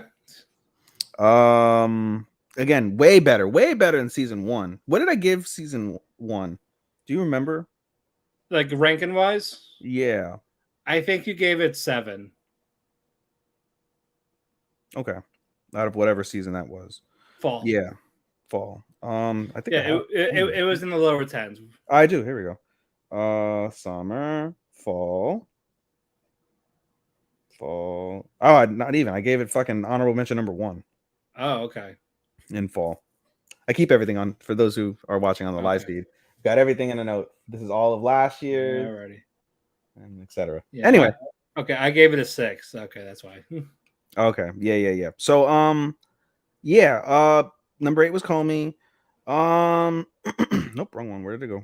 There we go. Okay. Yeah, again, way better than season 1 for sure. It's still incomplete, and to be honest, depending on how it finishes, I will put it above my number 7. If we had the time. But yeah, super solid. Some of the characters annoy me, as we've talked about. Yamai is just horrendous. I cannot wait. Thank you for telling me that spoiler that she's not going to be there much longer. Thank God. Cannot wait for her to disappear off the face of the fucking planet. But the thing, as I've said before, that's really got me enjoying it more is the fact that Komi is actually talking more. We're finally getting progress. And I was bitching about that at the beginning of the season, about a quarter of the way through. I was like, is this bitch ever going to fucking speak? And she's starting to speak, and she's speaking at least the last couple episodes with a lot more frequency. And I'm enjoying that very much. And depending on how it ends, I would definitely put it above my number 7 if it goes well. All right, very good. Number 8 is also Komi for me. Ooh, we tied. Wow. We got one. We got a tie. We got a tie. How about that? But no, again, definitely better than season 1. Great new additional characters. Yes. And Makabe and Makabe protagonist, the guy with the protagonist, some of the girls. Yeah. The what's it called? The Vane guy. Yes. Yeah, again, a lot more. Yeah, we're gonna finish it. We'll see when we review it. We'll see if we'll move up or down. Yes. Right now, I think it's gonna be staying where it is. I'm confident the way that it's going. I think it's gonna go above number 7 for me, but we'll see before I do it. Alrighty. Number 7, Quitting Hero, which was not on your list. Yep. It was not on your list because you liked all the other ones better. Again, I didn't watch much, so no, Quitting Hero for me, I enjoyed the hell out of it. I will say I liked it better than Shield Hero. Oh, miles. Yeah. But Quitting Hero for me was very unique because again, they took the premise of the hero going bad, and everything that from episodes 1 through 11 was really good, and it had, I don't know if this was the intention of the show, but it showed the viewer the the realities of running a corporation, dealing with overwork, dealing with high amounts of stuff, not dealing with proper overhead, not having enough people, having people that aren't confident in their skills, having people that need coaching and refinement in their skills. It was very much an eye-opener of dealing with people in a company, or dealing as a manager with people in a company. And I thought that was very unique. Again, as I mentioned, the principle of the what's it called, the hero going bad was really good. The backstories that they filled out were really good. Some of the moments where it's like, oh shit, he's 3,000 years old. Damn, he was born in 2060 and they're in the year like 4,000, like 5,000 or something. Like, that was pretty cool. The action sequences were pretty cool. The fact that he was OP as fuck was pretty cool. Everything about the show I really, really, really liked. And up until the last episode where they fucking shit the bed for me on that final episode, I would have rated it in my top 5, truth be told. But that episode just fucking sunk it for me. But not by much, clearly, because it's still in my top 10. So, all right, number 7, Skeleton Knight in Another World. okay, so much fun. I love the characters. Ponto's a cute, adorable kitsune. OP is fantastic. And it's also a guy that did cover for anime songs too. I just found that out. Oh, really? That's cool. Yeah, so the fact that you actually got an official OP, I think that's really cool. Yeah, good for him. Yeah, so and again, the visually how it is just amazing. Again, it was my best adventure. It was my best isekai. Oh, fantasy. Sorry, not isekai. We should have had an isekai. They're the same. They're almost the same. But no, funny, a lot of action, great characters. I definitely hope we get a season 2. Yeah, good. Number 6, Shikimori. Okay, yeah, you definitely rated higher than I did. Yeah, for sure. And like I said, depending how Shikimori ends, it has the ability to go over my number 5, which will be blasphemous for many people. But I don't give a fuck. No, I enjoy Shikimori very much. Again, the whole idea of him being feckless kind of bothers me, but as Matt likes to point out, lately he's been finding his own, he's been doing his own thing, he's been progressing, and I do recognize that. But again, Shikimori is the absolute perfect girlfriend. Kamiya is, again, I picked her as my fucking waifu because there's an allure to her that it's attractive, and it makes me inquisitive. It makes me want to know her more. I want to unravel the depths of those mysteries. And, like if that was a real life woman, that would be something that, just attracts me. Inusuka is a great bro, as Matt said. He's definitely like the homie for sure. He's definitely one of the top homies. I would have picked him if it wasn't for Catesby, for sure. Great homie. Nekozaki's a down ass girl. She's cool as shit. Hachimitsu is great comedic relief. I loved her. In many intervals during the season between her and Nekozaki. Like, they're hilarious. And Izumi is, for all his faults, he's got a heart of gold. He's very, like, there aren't many people that you can see in an anime that have a bigger heart than Izumi. He's just a wonderful fucking human. They wrote him out really well from that aspect. And it's a very, very nice romance, very, very nice slice of life. And again, these last 4 episodes I alluded to before have been just, great. And I hope it continues that way. And if it does that trend, then like I said, it could bump my number 5. All right, number 6. Fuck. Yeah, it's hard. Why you say that? What? Why you say that? No, because the next 2, like I could switch them around here and there easily, but it's just more of they're the same score. That's the thing. Okay. What do you want to do, buddy? I'll keep it as is. Rose King. Number 6, man. Wow. It's definitely on my list. I'm probably on my top for the year for sure. I enjoyed it a lot. This is more the animation. Again, half the people not having faces, that still irked me. But the writing there is really good. The drama was definitely there. Buckingham's great. The struggle of Richard. Catesby trying to help him. We got a shit ton of drama for it. And again, yeah, I think I ranked it 5 or 4 in winter. I'm not sure. It's still around there. It's still great. I It's can still definitely held up. let you know. Give me one moment. Well, no, I can't. I ranked it in the same spot that I ranked it. I ranked it in the same spot that I ranked it today. Okay. No, I'm sorry. I ranked it one spot above where I ranked it, to be honest. Damn, I don't have yours. I think I was one below you. I had wherever you had it. It was in the top 3. I'll say that. So you had it. I had it as either 6 or 5. Okay. Yeah. Yeah, because I'm trying to stick commit. Because again, for the people here, I'm switching my Demon Slayer and Vanitas. Vanitas being number 1 and Demon Slayer number 2. And I was gonna regret it when I had it. If we're gonna do that, then you know what? Given how strong Requiem was during the second half, I am going to switch it. Oops, that's number 4. I'm going to switch it with Sasaki Miyano. I'm putting Sasaki Miyano above it at number 3, and I'm putting Requiem at number 4. Okay, that's fine. But yeah, number 6, Rose Kate is still great overall. And yeah, that's it. Number 5 for you. Spy Family. Okay, I had it a little higher than you. All right. Yeah, Spy Family. No matter how much I want to hate on Anya, she's still a well-written character. She's still hilarious at many intervals. Lloyd is my MVP of the show. I absolutely love Lloyd. As Matt said, Yor is fucking hot, and she's funny too. She's definitely funny too. I can't wait to see more. She's the only one that has an orgasm looking at a guillotine, and even a simple kitchen knife. I know, bro. She gets wet with blood.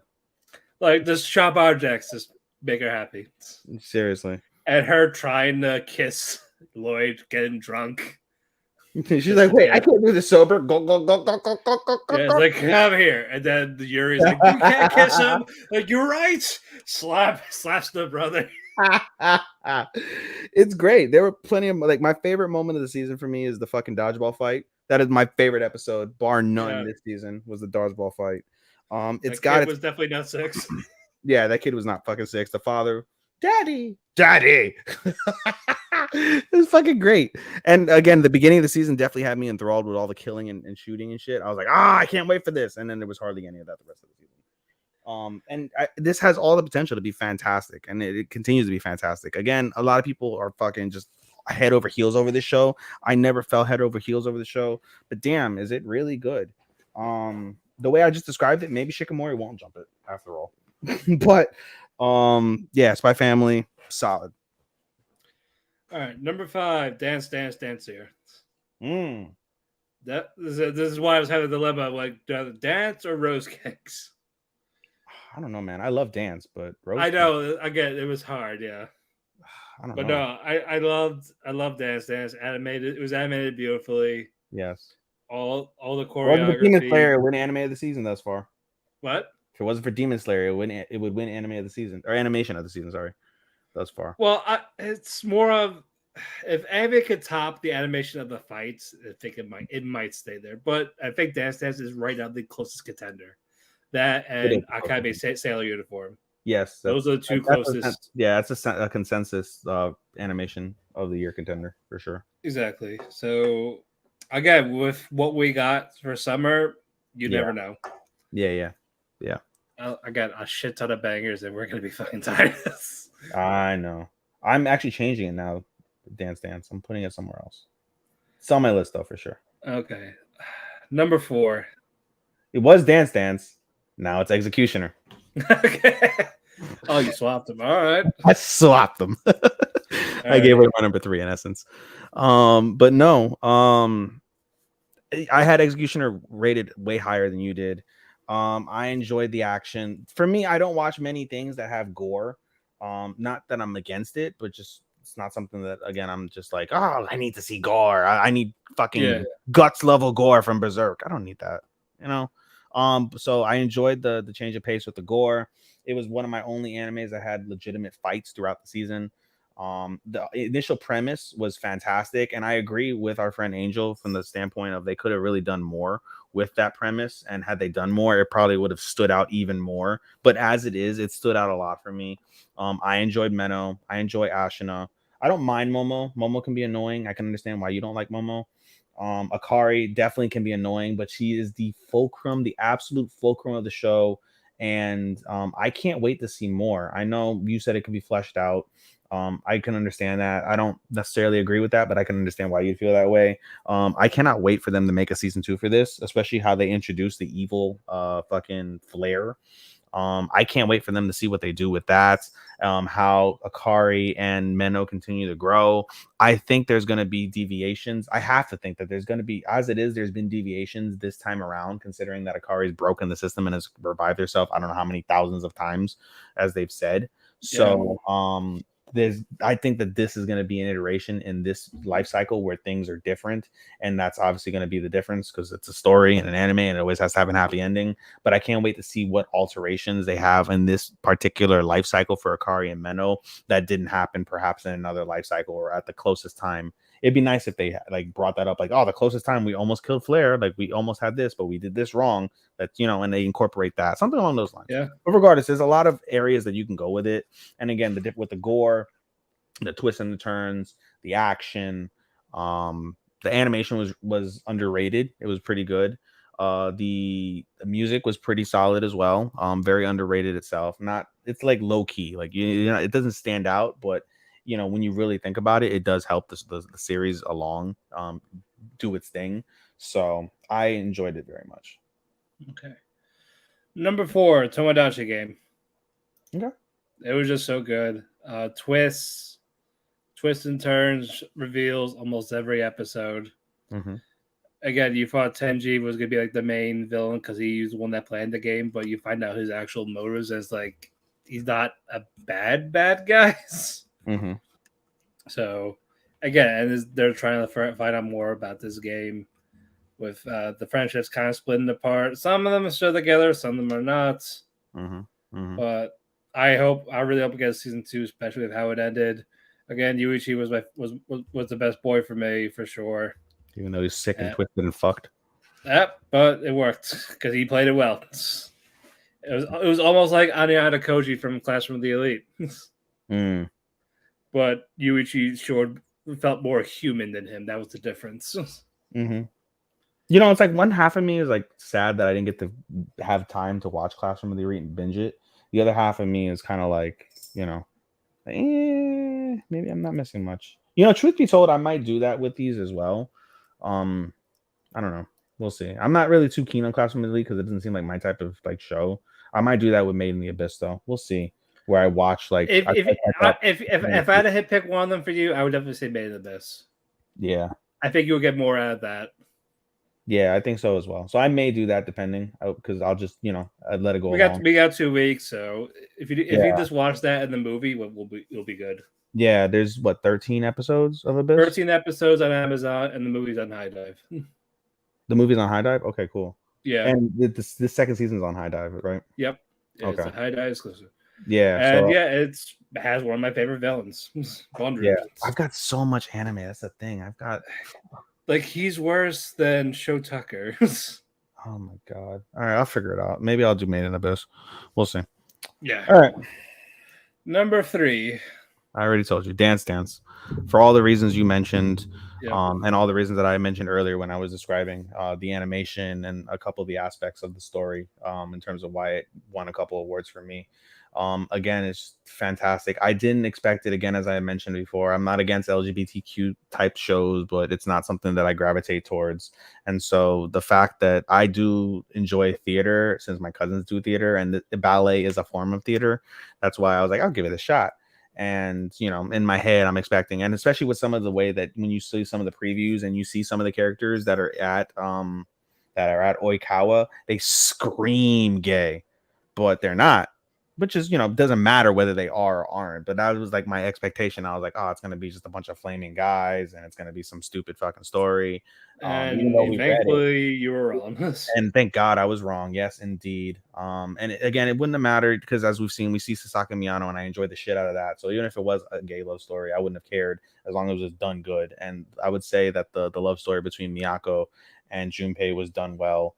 As much fun as we had with the cousin fucker jokes with Luo, the ideology that it presents in terms of the forms of abuse that he suffered from his grandmother were very powerful. And the thing that really struck me hard was the final episodes when he's dancing for his grandmother, and his grandmother, And still does not recognize him. who never acknowledged him as a child, still doesn't acknowledge him. And it has to do with her sickness with dementia, but at the same time, Luo is dancing his soul, bearing his soul in dance form in front of like he was himself that audience. and not what the grandma thought of him. Yes, he was his truest self, and the grandma just kept calling him his mother, because his mother was everything to her because of the Russian connection, and the fact that his mother abandoned him, it stings even more. That was very powerful, something that that upset me seeing that. I felt really bad seeing that.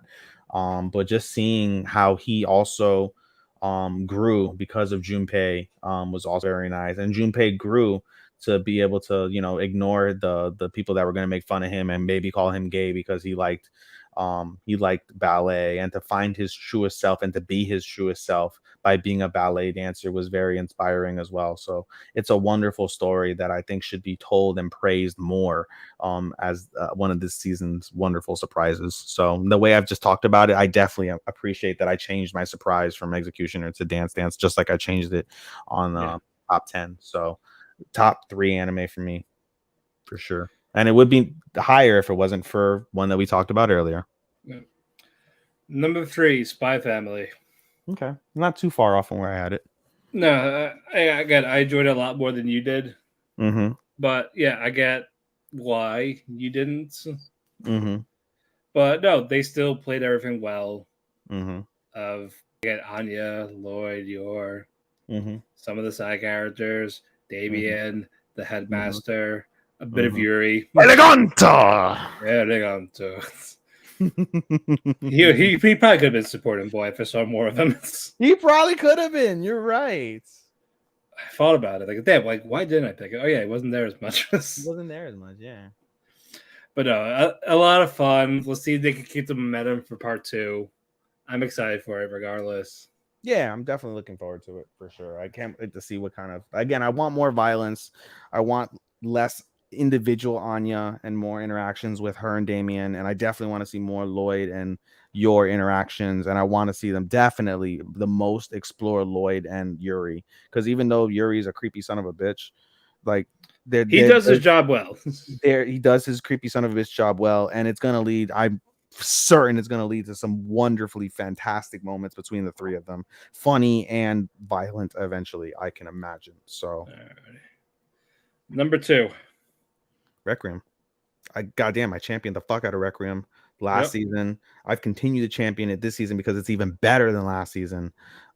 Again, for everything that I mentioned throughout this season, its uniqueness, its historical preservation, yet the ability to recognize that this is a Shakespearean play that has a history of being able to be manipulated to the director's desire to fit whatever audience he's trying to present. As you mentioned, the drama aspect, the fact that Catesby is one of the most down characters you'll ever see for anybody, the sadness involving Richard and his mother, the reality of, I can't say I'm sure, but I can't imagine for people that are I keep calling them multi-sex, but that's obviously not correct. What is the official title for intersex? And I'm sure those are all feelings that may come up with people who are intersex, where they don't know who they like, they don't know how to feel, like those type of feelings of finding their sexuality and finding that, I'm sure those come up in real life for those people that are, and so that's a wonderful exhibition of that as well. Again, I can get over the no faces because it's not that big of a deal for me, because given the time frame, given the story that was being told, given the insignificance of all those characters that had no face, they were just backdrop characters. I would prefer, to be honest, characters with no face than characters that have like blandly drawn faces, like I see a lot in Boruto, for example, or you saw that a lot in Shield Hero, where like background characters, they were fucking like basic drawings. I think it's more the fact that they were mostly still pictures when they appeared. And that's okay, because the focus is on the is front and center on whatever you were trying to focus on, and you don't pay attention to the backdrop that often unless it's a crisply animated anime. And even if It's that's just the more. case, then you It's focus more. on It other throws things. you off. It's like 5 seconds. It's like a still picture. Then all of a sudden, someone's moving all the way over there. But then we didn't mind that with what's it called? With House Husband, because there were a lot of stills with that that. one. Well, that was a full-on slideshow type animation. Like that was the intention. Yeah. That's different. I don't know. I see some. I get what you're saying, but I don't know. I see some similarity from that. It's in the same league, as far as I'm concerned, in terms of the animation style. But in any case, regardless, I mean, it's fantastic. I've never seen something. I can't say that. I saw fucking Fruits Baskets full of drama, so that's a lie. But say. but the level of drama hasn't been seen for a while outside of that major anime. And it's criminally underrated. Again, I understand what you said because I didn't know that in terms of it being a poor depiction from the manga's perspective. But as someone who didn't read the manga, it's such a breath of fresh air, as we've mentioned as I mentioned rather, from just the generic fucking isekais, the generic rom-com, the generic fucking blase fucking anime that you'll get. And that's one of the reasons why Combing is rated so high for you, is because of the fact that it's different. It is eye-catching, and for me, that's what Requiem was. For me, it was eye-catching. It was different. It was a breath of fresh air. It had unique properties that other animes don't normally exude, that made me fucking attached, made me want more, beg for more, left me saying, what the fuck? Any anime, as I've said before, any anime that leaves you what the fuck is a solid fucking anime, bar none, and can only continue to grow from there. And it's wonderful. It should be watched. If you like theater, if you like history, if you like drama, if you appreciate if you can appreciate stories of perseverance and going through hell, and doing really fucked up shit to get your goals, and accepting of the fact that your fate won't be a positive one, goddamn, this is a wonderful expression of all of that, for sure. All right, number 2, your boy Conming. I had a feeling it was going to be there. Yeah, no, again, it was just that damn good. I loved all the characters. I loved the music. And yeah, I thought it was going to be just them solving problems very easily in a snap. But no, he laid out his plans well. I love that his plans from actual from the Three Kingdoms, Romance of the Three Kingdoms, they were incorporated in the modern times, and they worked. They did it well. It didn't feel like they didn't make it seem stupid. Like nah, this makes no sense. No, they did it right. And yeah, I definitely hope this. I don't see why I wouldn't get a season 2. There's definitely still more to tell. Sure. And I am all down for that ride. Sure. Number 1 is both of us. Kaguya. Was there a fucking choice? No, it was. As much as we love Requiem, as I love Requiem, and you love your boy Coming, was there really something that was going to top this that? This was no doubt fucking gold. It's a 6 out of 5. Everything that happened in it was excellent. Again, probably the best finale of the year. By far the best finale of the year. By far one of the best finales I've ever seen for any anime. As we've mentioned, everything hit. The comedy hits. The romance hits. The slice of life hits. No bad characters. No bad, not a single bad character. Every character shown in different intervals. Every character got more well, not every character, but all of our critical characters got more backstory. Especially Ishigami, especially Shirogane, especially Kaguya. We got new characters with Tsubame. We learned to appreciate Ino more as well. Ino's shown a lot this season, and grew as well, as my cats chase each other and hopefully not fight. Everything. Animation great. Fucking what's it called? Animation great. Music great. Timing on everything, whether it be comedy, seriousness, romance, perfect. And none of these episodes were bad. None of the episodes are bad. Side characters with the other couple. The other couple, the girl that the Kaguya's niece. Yes, the 3-way couple where she wants the other guy, and then the other couple they'd be making out and shit. Like, you know, the sexuality, it was more etchy than other seasons as well. It kept up that same vibe because when we saw the OVA, up until that point, that was the most sexual that the series had been, and it was welcome because it was hilariously done. Yeah, same thing. The etchy was done wonderfully in Kaguya because there wasn't a lot of it, and it was done with comedy. It wasn't meant to, you know, be erotic. It wasn't meant to make you feel a certain way. It wasn't, you know, it's not, and it wasn't as serious like you saw with like a Horimiya, for example, you know, where, you know, serious relationship and they, you know, they're finally getting to that. Depends. I know, you know, the comedy, you know, that event that happens. Is that done in a comedic way or is that done in what a like, the sex? yeah, the sex that eventually happens? Oh yeah, It's a comedic sex. yes. Okay, I was gonna say it's not like Hori and Miyamura where it's, you know, the progression. No, it was the more ultimate of form of expressing it's love. more of it was thought of. They didn't expect it to happen, and it happened. Okay, they feel like do it's it gonna nice though. I feel like it's gonna be Ino and Ishigami, just because it makes sense. It makes sense. I mean, Ino's cute, so No, it makes sense because she's part of the morals committee, and what's the most yeah. unmoral thing you can do? Fuck. Fuck Ishigami could. Yeah, fuck him, right? But, have him put that heart inside your asshole. Yeah, but stop it. No, but yeah, but yeah, this was great. I'm excited for what's next. I can't wait. I can't wait for what's next. It's in the as I've said plenty of times in our group, it's in the pantheon of great anime. It is the GOAT rom-com with emphasis on the com. It is the GOAT by far. I will physically fight anyone that says that Kaguya-sama is not on the Mount Rushmore of rom-com anime. It definitely is. 100%. I will fight you. Seriously. That is it for our awards. Yes. Wrap up for the season, Matt. What do you think? Great season. A lot of fun surprises. And I got a lot of great shows. Some disappointed, but it's okay. The stuff that we expect to be good turned out to be really fucking good. Kaguya-sama killed it out the park. I will say Winter is still a better season for me, in my opinion. If for right now, yeah, no. So far, I enjoyed Winter more. We need to come up also with a best season award at the end of the year. Yeah, we'll do it. Yeah, we can do that. Best season. We will do that. All right, Ethan, what are you watching for the summer?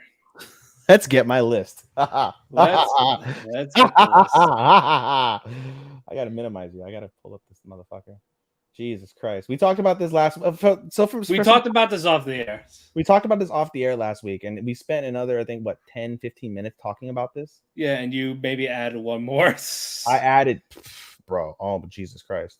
Browse, anime, year 2022, season, summer, format. We'll do, well, I can't, I guess we'll do TV show for now, I guess. No, I'm not going to do that. I'm not going to TV show because there's just so many that I'm watching. Man, I've been looking at this screen for far too long. Jesus Christ. All right.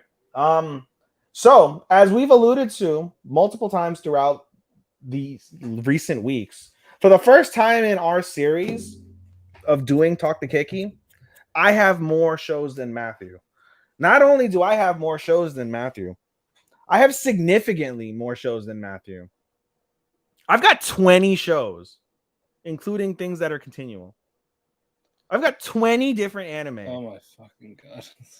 I've got 20 different anime that I'm watching. And there might be, I think one of them, for example, is the one that just came out, Bastard. That's one that they dropped everything on Netflix, not a weekly. I'm only going to be watching animes that are weekly as long as I can find them. If it's dropped as a whole, even though that's nice, I don't have the time to binge. It's much easier for me to process singular anime and wait for them the following week. You could treat it like a seasonal.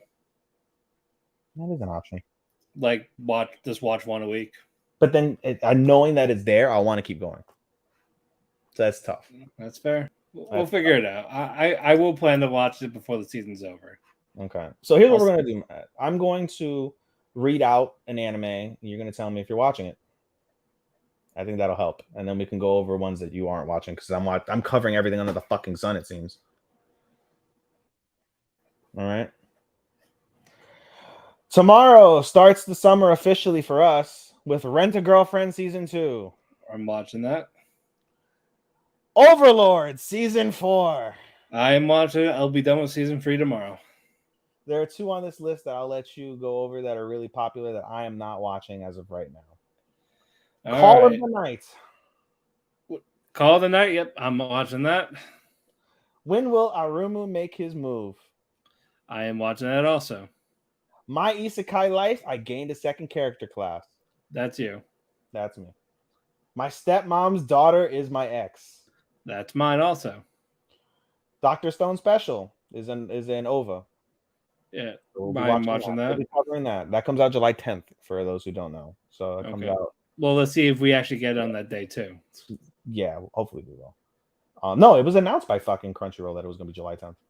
Okay, so it's going to be on there. Okay, good. Yeah, July 10th. I don't know the time, but it'll be July 10th. I should go over this really quick as a bonus. Ruby Ice Queendom. I know you're not watching it, Matt. No. Crunchyroll released the first 3 episodes of this show in a movie-esque format. It's all joined together. The total runtime is 1 hour and 6 minutes, 1 hour and 3 minutes, excluding the credits. I loved it. I really, really, really enjoyed it. It is a cross between Assault Lily and Talked. If Talked focused on like the training of the not the composer, what the girls, what are they called? Or what? Untalked. What are the girls called? Symposias. Not Symphonica.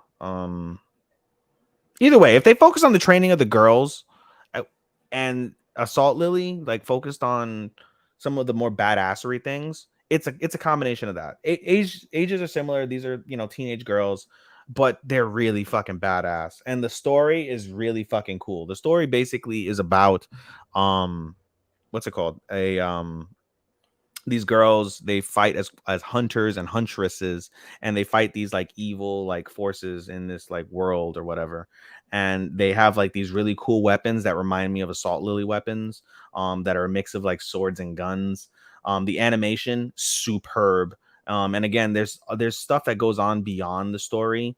And one of the main things of the story itself between the girls is how they coexist, because they're 4 different characters and they each have their own backgrounds and purposes, and it's really well done. I saw it's the first 3 episodes. I don't know if it's still up by now if you're listening to this by the time you record. Officially it drops July 3rd on Crunchyroll. Yep. And I enjoyed the fuck out of it when I saw it, so I just want to throw that out there as a mini review as I've seen that show already. And so good. I can't wait to see more. All right, moving back on. Another ecchi, Harem in the Labyrinth of Another World. Yep, that's on my list also. That is. Engage Kiss. What else? Is okay. That's a movie. Vermeil in Gold. That's another ecchi. That is also on my list. Yes. The Sword Art Online movie comes out in the U.S. Officially drops in Japan in the summer, but it'll come out in the U.S. in the fall, from what we've been told. One I just added recently, when we had that interaction, was the maid I hired recently is Mysterious. That's on my list also. That's going to be one that won't debut for 3 weeks, so we have time on that. Yeah. The Yakuza's Guide to Babysitting. Yep, that's mine also. Can't wait.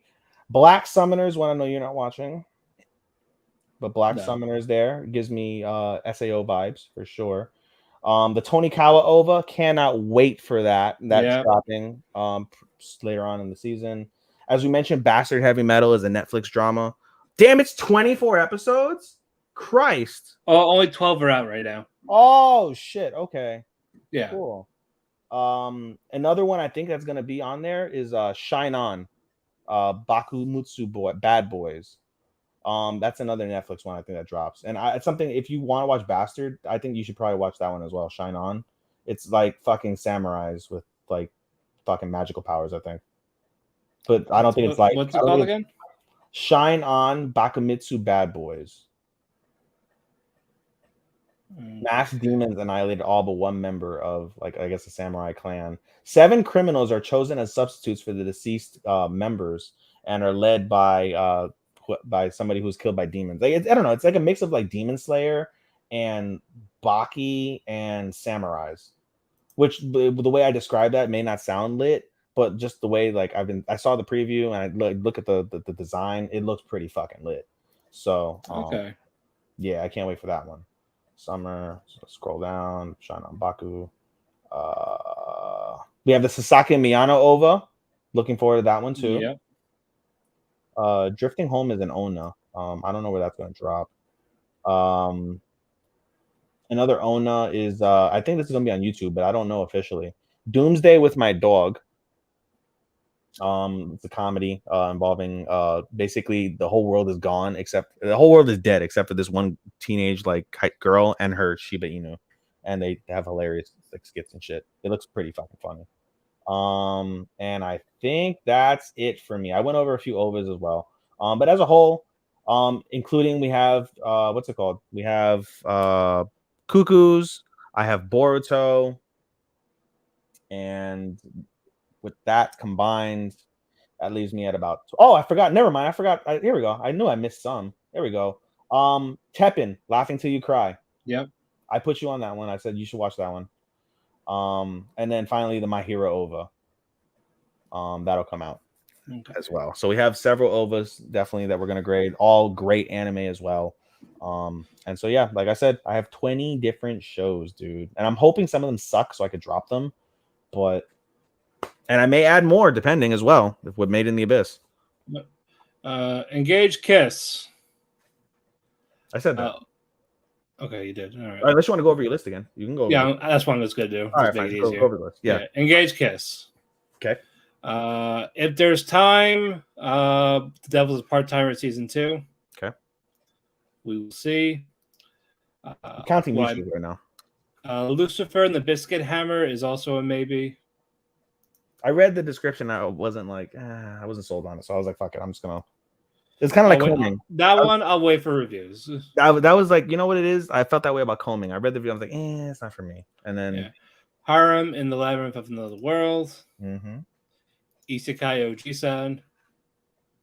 The same thing. I was like, it sounds funny, but it's on Netflix, but I think that's being released weekly. Yeah. Any Netflix animes outside of like the Onna that they dropped are going to be weekly from now on. They know. Yeah. Rent a Girlfriend season 2. Yeah. For Male and Gold. Mm-hmm.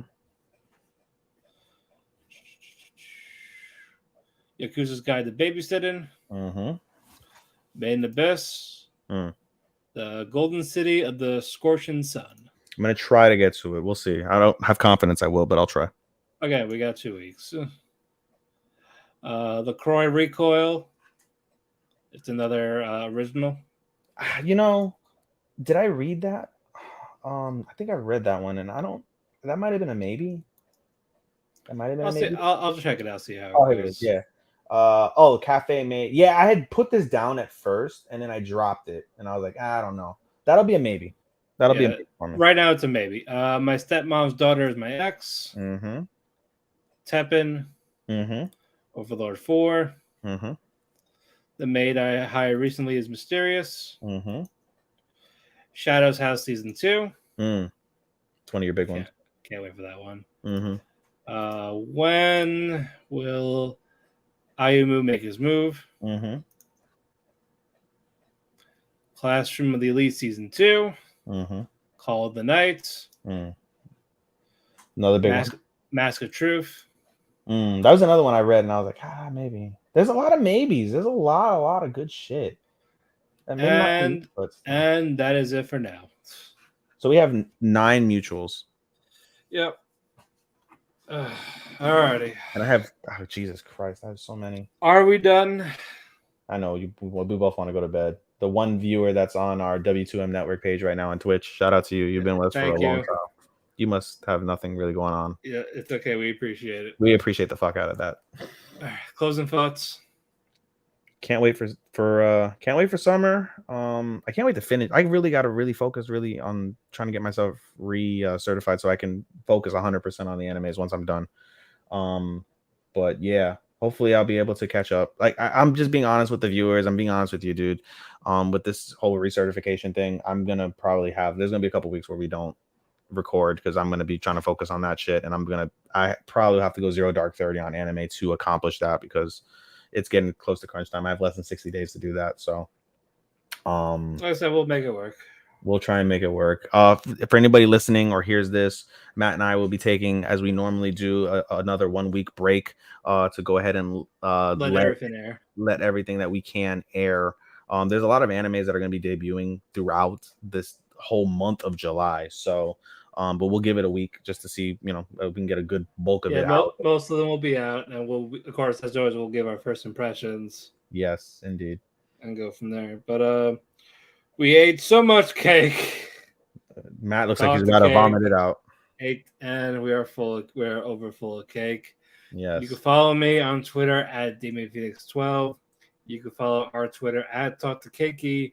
We also have a link tree on our at Talk the Kēki Twitter, where you find your favorite local podcasts: Spotify, Apple Music, Audible, iHeartRadio. We want to thank Sean for being our editor. Hopefully those episodes come out soon. We're gonna be 4 behind now after this. But yeah, we want to thank him for being our editor. We want to thank W2M Network and Chairshot Radio for hosting us on their radio stations or wherever you listen to your favorite local podcasts. And that is it for me. Those are the most depressing shout outs ever. You just look at the fucking despair in your face. I know, dude. I'm normally up jerking off the hentai at this time. I'm normally past the podcast. You can follow me on Twitter at SHOSTOPPA24.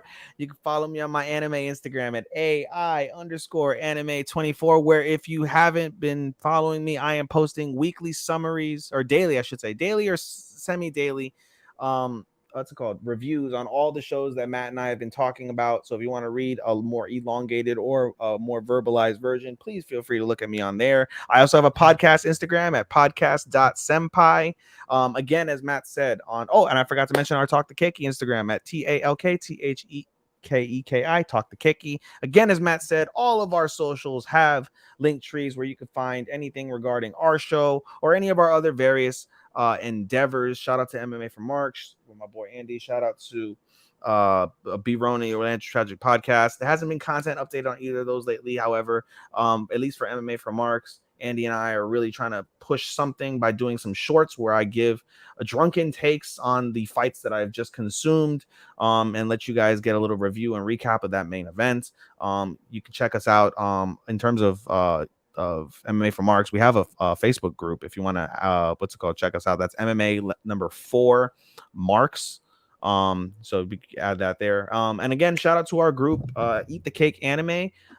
We don't shout it out enough. That's where Matt and I reside. Both of us are admins. Please give us a follow. There is a question that's in there that says, did you hear us from the podcast? If you answer yes, by God, we will treat you so much better than we treat all those other motherfuckers. And there's 620 motherfuckers that you can get treated better than. So keep that in mind.